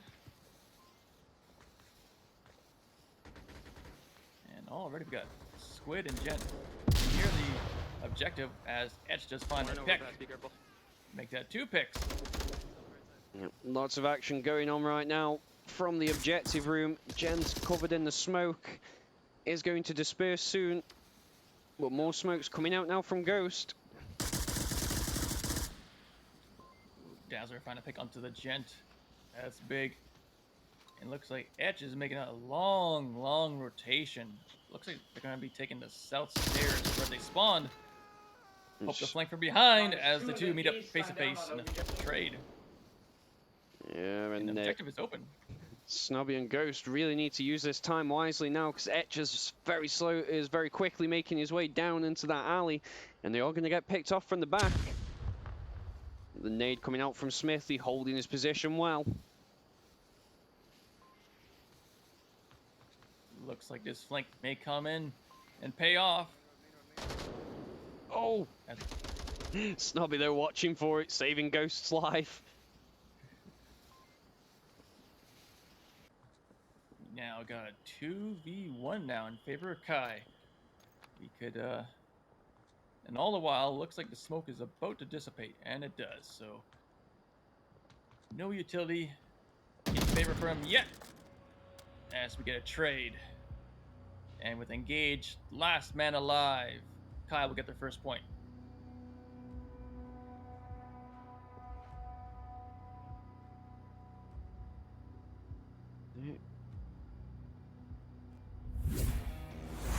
Both teams not wanting to give anything away really at the moment, and just goes to show how crucial these moments are now.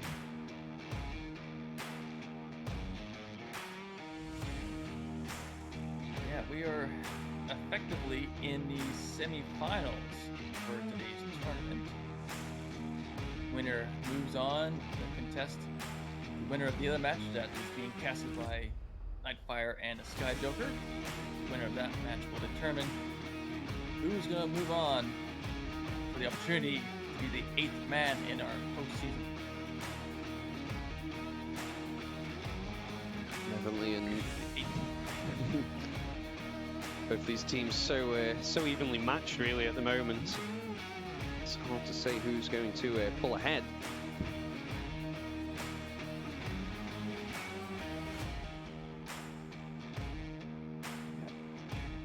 And of course, we did have our second round for the Chinatown objective. We now have the basement objective. Another one that's really difficult to attack. So we could see a trade in both rounds again.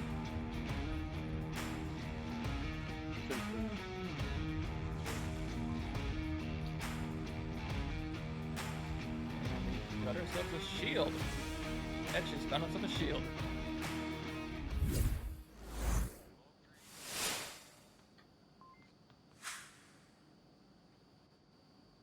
On to the third round now for the fourth map.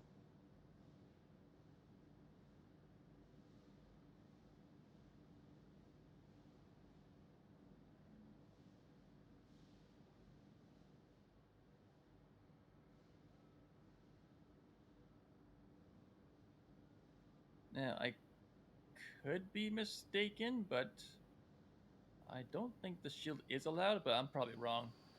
Unless these teams may have had an agreement or something, I'm not too sure, but can't say I've ever seen the shield used all season long.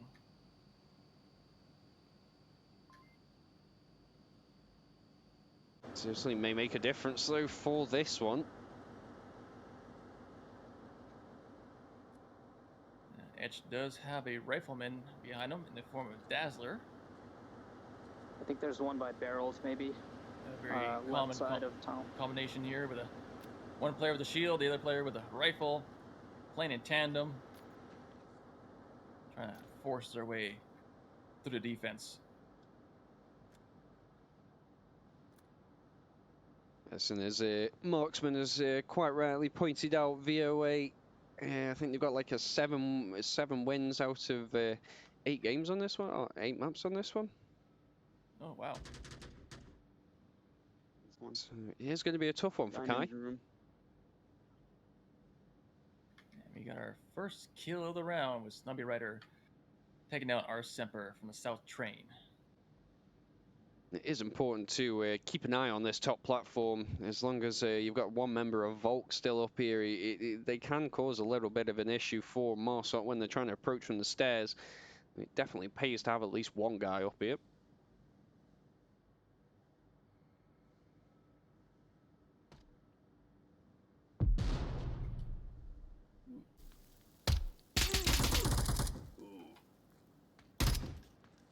C4 going off, does not find anyone. I'm an idiot. But the Gent trying to challenge Brought Etch this by finds accident. Dazzler's bullets to the Have to face. replay this round at least. I can't.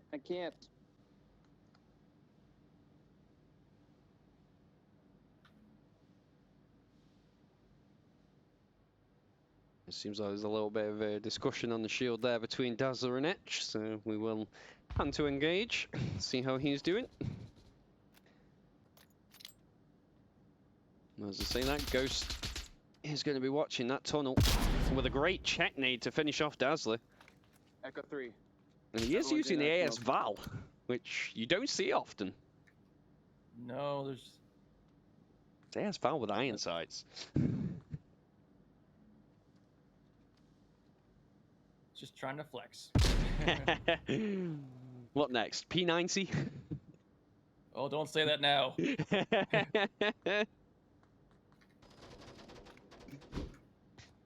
Snobby Rider with his second kill of the round does find Smithy approaching from the north stairs. It's all down to engage and etch. Yep, 2 members of Kai versus 4 members of VOA. He's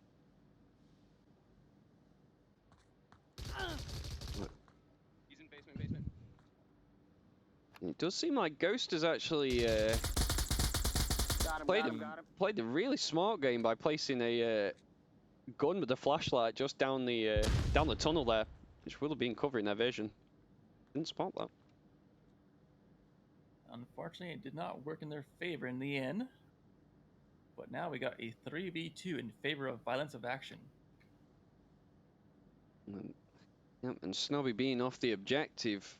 Question is, if Engage and Etch can take out Real Squid and Ultimate, he's going to have a long way to run back in, so he does probably need to be thinking about moving back in now.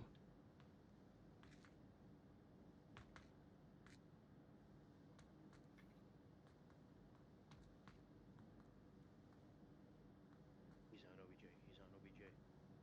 Hear me? He's at the wall. Yep. I hear you. Looks like Engage We have called two. out Did we know any other kills? Real Squid, I believe, who made a slight rotation. Was behind the Kook machine. And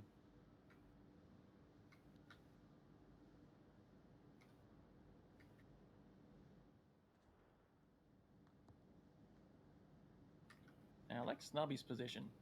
Yeah, I was just watching that laser actually. It's a very interesting spot. Using a more sort kind of offensive strategy to use it as a Volk defensive strategy. And covering those stairs, it's could play out quite well actually.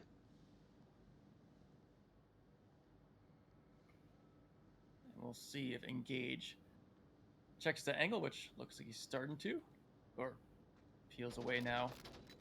Will be Lukey, but you wouldn't expect that. But now Etch is very well aware of what's going on.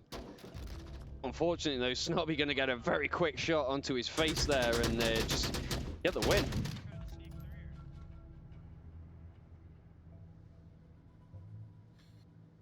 Yeah, and it's plays like that that you'll see teams win by. If you just continue to play the conventional meta spots, it can work in your favor, but more often than not, playing those off angles, oddball spots, it's going to throw teams for a loop. And that's how we got this win. Indeed, and let's be honest, at this stage in the competition, you need those spots. It's all to play for. Both of these teams not lost the map yet. And fighting to stay in, really, and get into those round-robin finals. It's important to come up with those spots. Yeah, and there's always extra pressure considering that the prize pool is now $10,000 USD, so they have everything to play for today. $10,000, I mean, at this point, you know, how everything's going, that could be, you know, it's a great amount for people, you know. Let's I wouldn't turn my nose off at it. And where you live in the world, it could be even more. As I am Canadian, so it converts to about 13 or 14,000 Canadian. So obviously, that is going to be split between the teams, though. yes, Less people on your team, more money for you. We go into the fourth round now. and right at the gate, it looks like a similar split. 3 going basement, 2 going to second floor or ground floor. Slight variation this time, though. We are going to have Smithy and Orsemper both covering from the overpass. And One dead engine room. take on to Dallas from the gent. Echo Squid's port. gonna find Etch right shortly.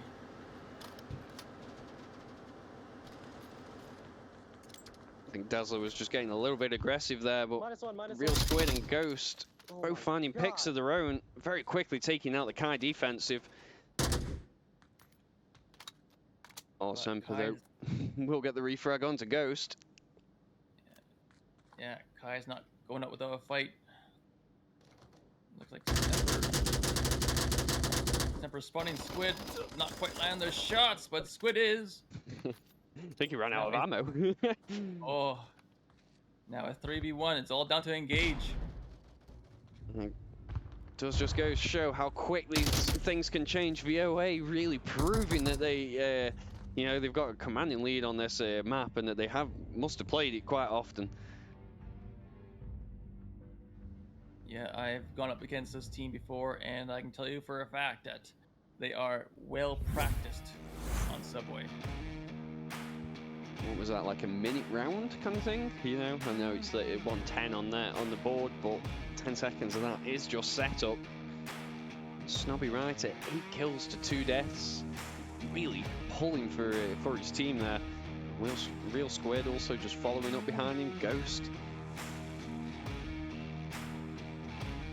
Yeah, every now and then you'll see players who are more at home with certain maps than others on their team. And you start to see them rack up a higher kill count and really help the team out in a big way.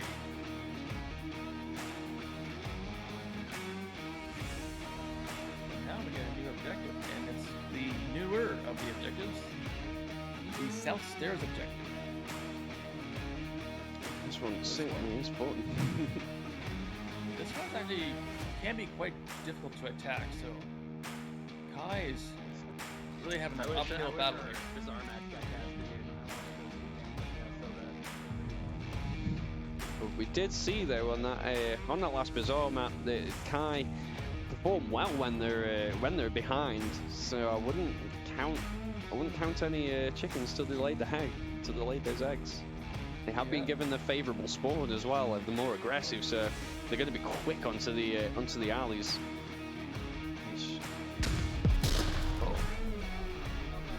C4 down in 2. Yeah, it was a brilliant C4, really.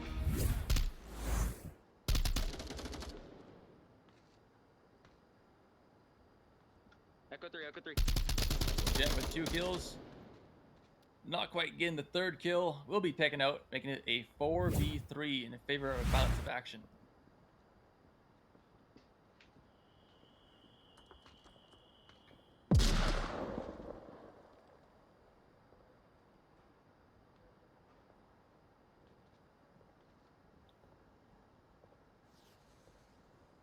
And a smoke grenade's going way out of play onto the rooftop. Gotta cover those UAVs. You know, you get your 3 kill streak and you're using the UAV and...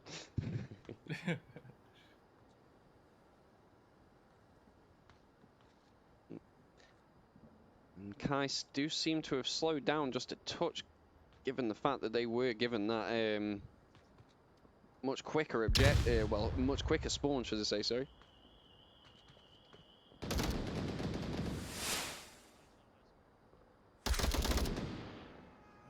Squid with the pick, followed by the trade between Ryder and Dazzler. This revive's gonna come out. It's gonna make it a 4v1. It's gonna be all down to engage. He is now on his own. This Cinderella story is taking effect now. Squid in a perfect position, but doesn't land any shots or really take a shot at Engage, who's able to push him back into a corner. Still all to play for.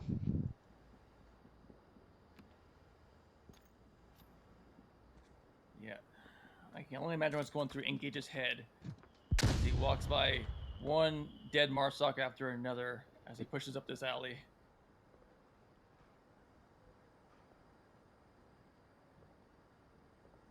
With 3 minutes, 40 seconds left.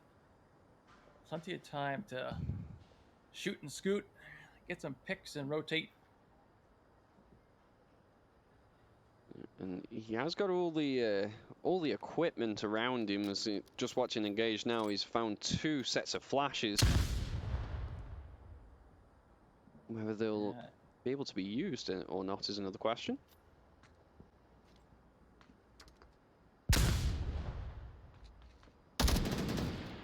Oh. Unfortunately, Real Squid using that plant pot thing. I think it's a plant pot for cover. And Engage not really going to spot him until the very last second, giving VOA that final win. Tough go, but well played by both teams. So, Balance of Action are going to move on. It'll be effectively the finals for today. And it's all down to see who will face them against on Channel 1. Whilst we go look for another game to jump in to bring to you guys. We will go to another very short intermission, and yeah, find another game. If you're watching or not watching the other channel, VRML1 is currently hosting Animal House versus No Fun Intended. Another set of teams there that haven't lost yet. So if you're not watching, get watching. See you guys soon.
Yes.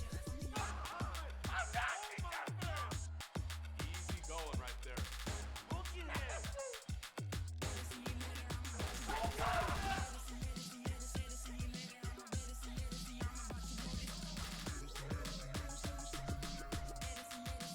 One more to go.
Yes.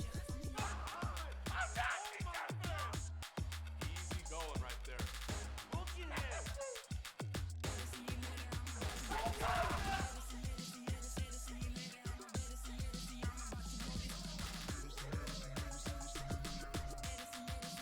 One more to go.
So, welcome back to VRML 2.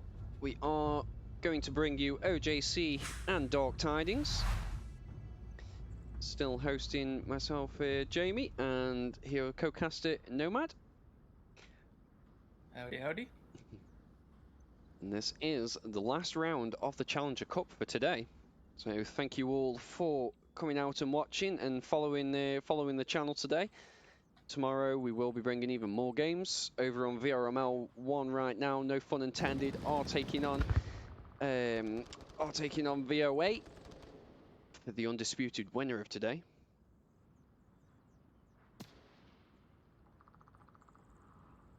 Yeah, but meanwhile, we have our own action here as we have Alexa and CB Level Up already out of the fight. This is the East Stables objective. OJC did have the quick spawn. Looks like after that flashbang, Crazy Dave is going to be cutting through Valley looking to find Yuri.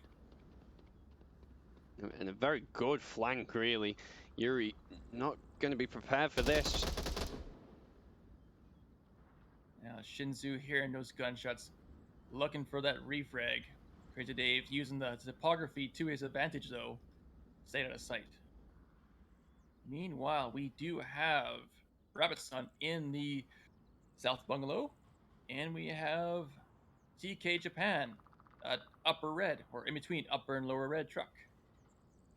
But for the defense, we have Shoot This One and Mission at the OJ building, East Stables. We got Crazy Dave still at the Valley, and Kalen on the first floor of Marsoc North, a common position to be hiding in.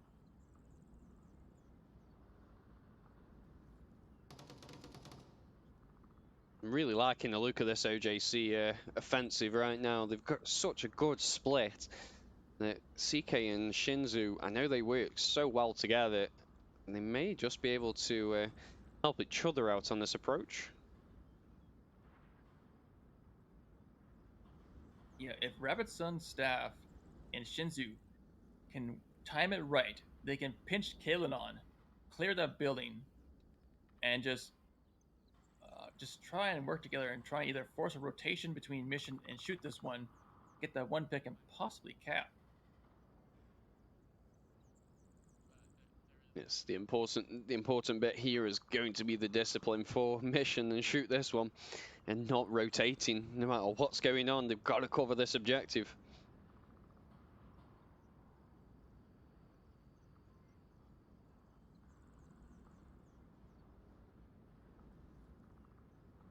And with 3 minutes 15 seconds left, teams are still trying to set up their offense, and I like how it's almost a straight line. There's all slowly in timing, the perfect timing. They're slowly closing in. No one's trying to take point man.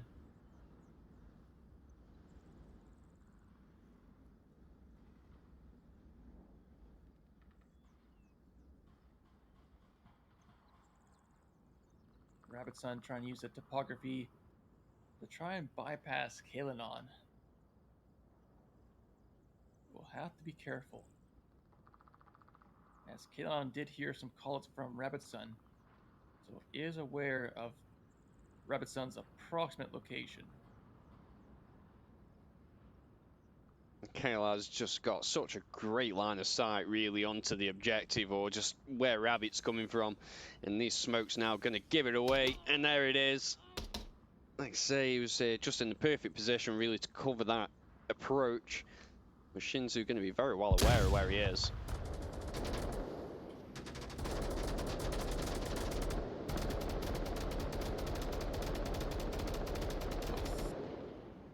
CK's going to have to be very careful with this open cross. Yep. As Kale with this SKS gets the second kill of the round. It's a difficult thing to do, removing and pre-firing when you're on your own. And Shinzu now got a lot of ground to cover. Kale's going to be the one to give him the most difficulty, really.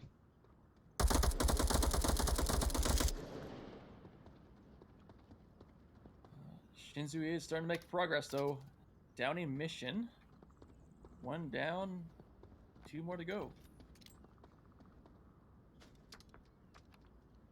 We are coming down to the final minute now, so Shinzu really needs to get a wiggle on in taking out Kale and pushing, but the revive is going to come out on mission now.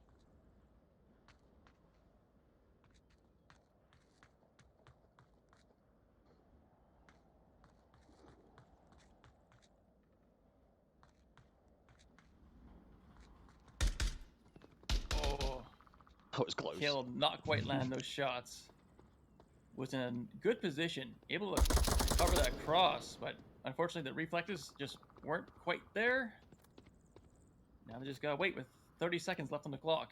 Shinzu has to move in now.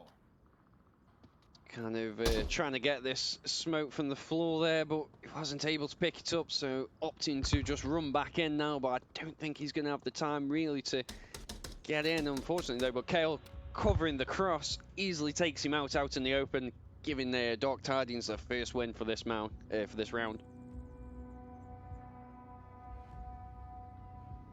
Yeah, did a great job at holding the angles needed, and Kale being in that vital position. That is where Kale was. It's just, you have to have someone there, as they have the greatest field of view, and they can just, they don't even have to shoot. They can just make call-outs for their teammates. That's just how vital it is. Indeed, and that, like I say, like we were saying, it's a very crucial spot that where Kale was.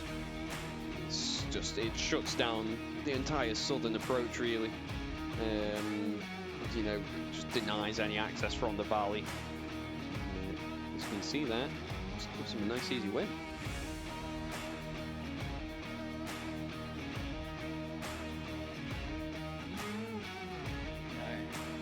This is going to be a bit of an uphill battle for OJC, as Downfall is notorious for being a bulk favored map. We often see Downfall maps played out where it's nothing more than trading bulk rounds. So OJC needs to get a Marsoc win at some point.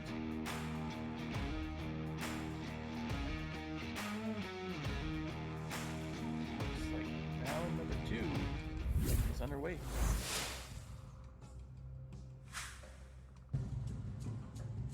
And Dark Tidings have been given that western approach now from the western kind of street, and that means OJC are going to get in some pretty forward positions, really uncontested.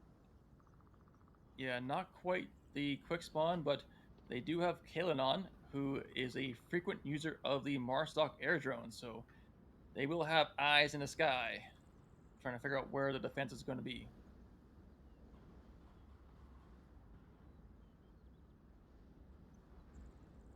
Early on, we can see the south bungalow being taken there by Mission and shoot this one, which just basically denies any kind of forward advance from Volk. And apparently any positions in the Marsoc towers. Good shot. Did you hear that as well? Yeah, good shot. Yeah, that's what you need from your teammates, isn't it? Just a little bit of reaffirming of what you're doing, Every now and then you need a virtual pat on the back. The one that was bellies down. And Cabra level up. Funny, Yuri, this is now a 5v3 in favor of Dark Tidings. Crazy, I'll come with you. I got the one that was pushing. I got him. Oh, you got him, okay. Yeah. I think he said there's one at the end though, isn't there? Now we're seeing these two buddy teams, two-man teams pushing in. Kalanon still hanging back at spawn with the drone, making callouts for his teammates to get those picks. It is really helping, to be fair. Lovelot, I can hear him just talking to Crazy Dave and just getting that information relayed back to him, and they're planning as they go along. And that's kind of how you need to approach on Downfall. It's there's no one strict way of playing it. It all depends on the Volk defense and their positions, really. Yeah, and a objective like this, we're only starting to see these meta spots. when we get to the other objectives on the west side of the map, you pretty much know what building your opponents are going to be in. But that's just half the battle. You still gotta have the time to root them out. That's where the real challenge is, as Care Bear level up gets a second kill of the round, getting Rabbit Sun in the East Church. Very, very slowly now, the OJC defense is just getting picked apart, and the objective is, for all intents and purposes, pretty wide open. CK in an okayish position to be able to cover it from the back, but I don't think he's going to have a good sight line on the front. Looks like Alexa Reese is going about to get pinched and taken out by Shoot This One. It's now a 5v1. CK now having to push in and get in there, and he does make it to the objective safely. But with 4 members of Dark Tidings, it's going to be tough. At this point, you just want to die.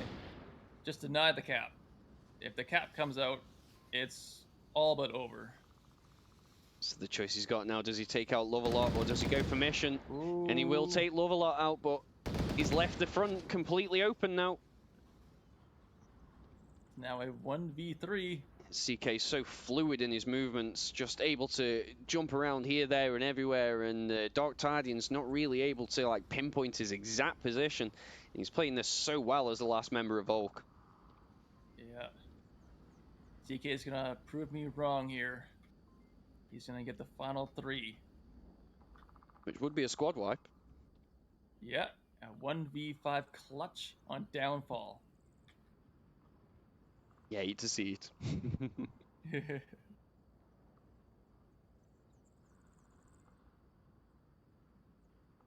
There's 2 minutes left. Dark Tidings still have time to poke and prod, but they're gonna have to make a move at some point. And CK is just in such an off position, really. It's so out in the open, but I think the ground and how it's all laid out is just giving him enough cover that Dark Tidings is not able to see his movements. Kind of like lulling them into a full sense of security that the objective's wide open, last Vault members somewhere, but... Has to be careful with this. Oh! A little too peeky there. Mission finds the headshot. Mission. We'll give Dark Tidings their second point. Yeah, Mission there, just proving me wrong, as always. And proving me right. It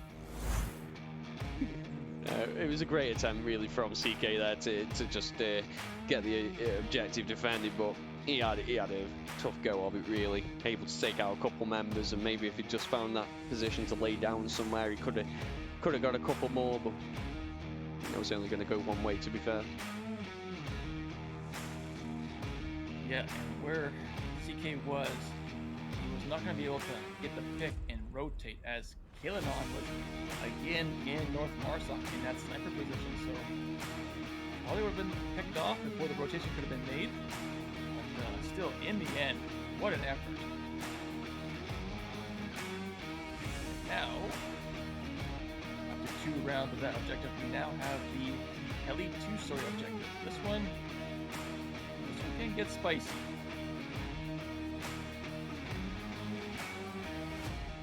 We can see member of Marsoc indoors and to the far corner of the building, taking cap. That's exactly what OJC is going to need to keep them in the game.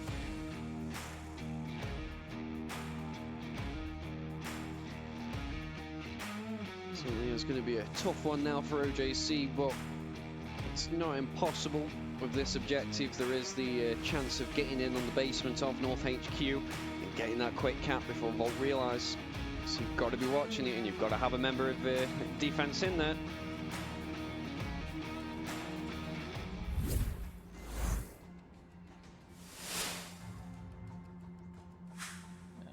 Without actually knowing what OJC are saying, they sound pretty calm and composed. So they're not panicking at all, which is good to see. Or hear, I should say. And Dark Tidings getting pretty aggressive, really, on this defense. One's going to Villa.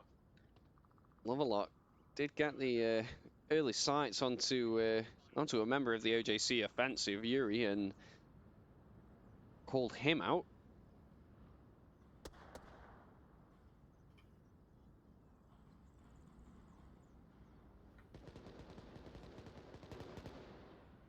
Looks like Crazy Dave at the West Road rock wall trying to find a kill onto CK, but just could not land those shots. No, unfortunately, he is just moving around just a little bit too much, and I think those wooden stairs there just offered him the protection that he needed. レッドカーウエストイーストレッドカーイーストあたりまでレッドカーのあたりまで多分敵突っ込んできた。声がされち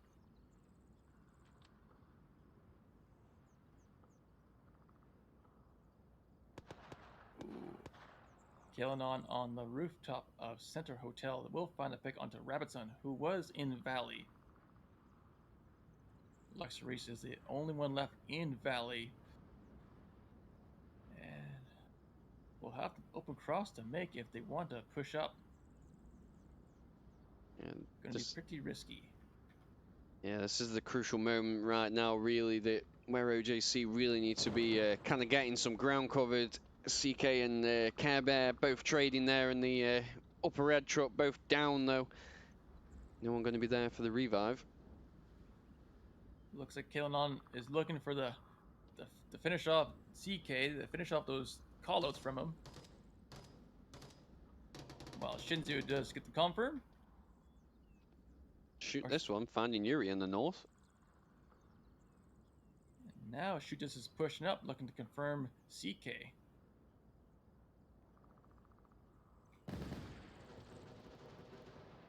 That was pretty risky as nearly got taken out. Alexa's going to find Mission, who was at the helicopter. Just as I moved away from watching him. Of course, always. Yep, that's the onward timing. Even Caster's fall victim to it.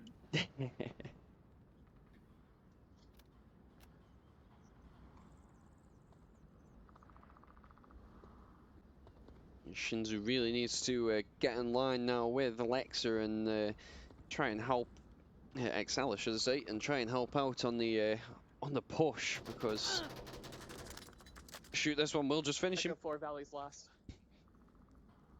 And just shoot me down there.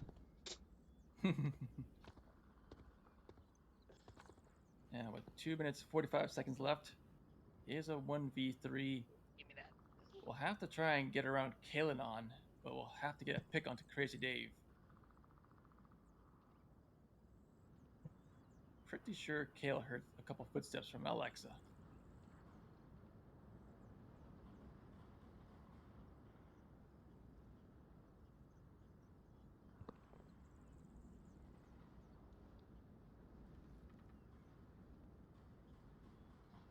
Oh, yeah.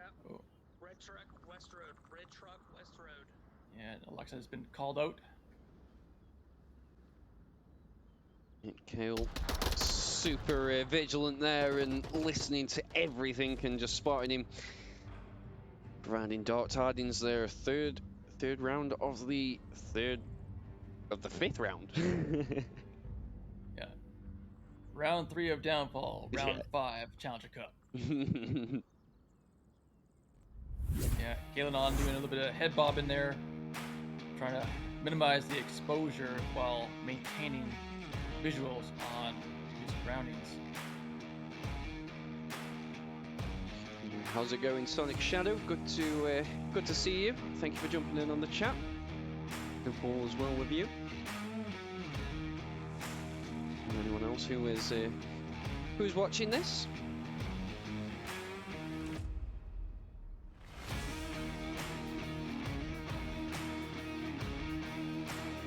Tidings now just need this win, and then they will take the downfall map.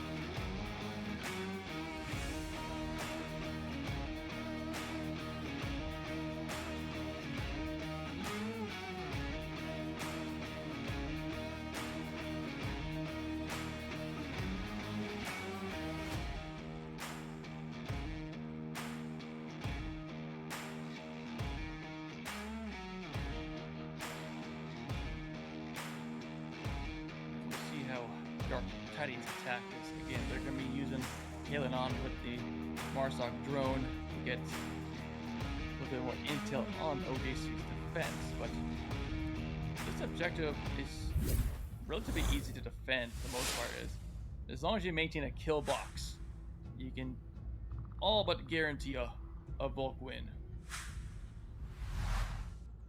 It certainly can be a bit of a challenge at times, but Dark Tidings have been given the more favourable spawn to be able to just shut down any vault movements if they try pushing up to the red truck, as Lovelot has just proven.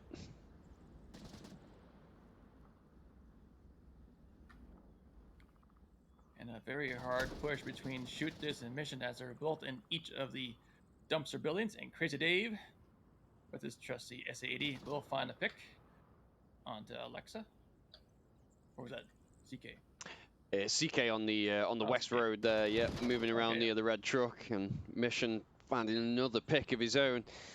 Between them, very quickly taking out this OJC defensive, leaving Rabbit and Yuri on the objective. Crazy Dave nearly TKing Shoot This as he'll find a pick onto Rabbitson. Now, again, a 1v5. It's all down to Yuri.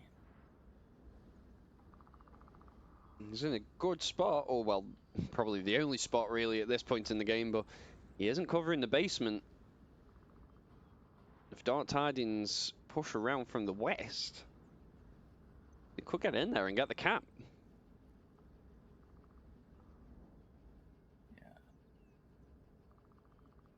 But they don't really need the cap to win. They just need that pick. So they can play the cap to get the extra point.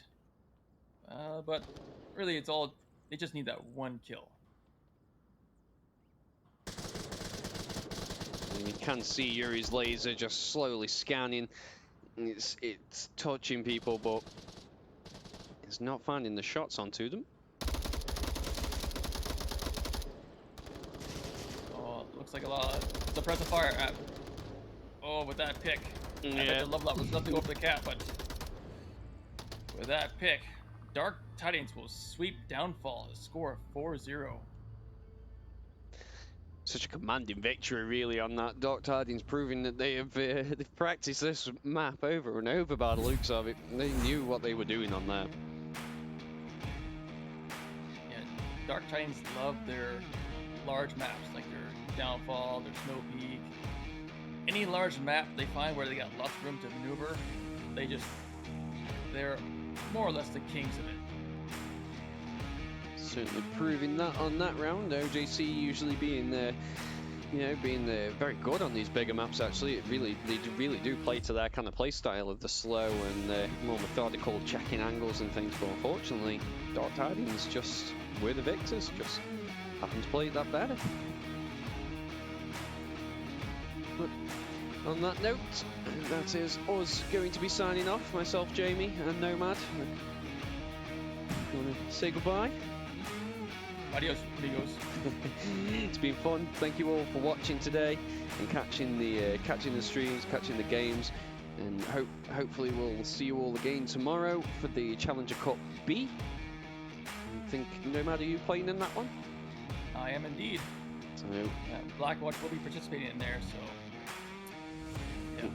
We'll make sure to give you a shout out when you're playing, and make sure that you're. We will be following you. Don't worry. Appreciate it. No worries, but it's been a fun day. Thank you very much for casting with me. Thank you all for watching, and again, hopefully see you tomorrow. So on for now. Yeah.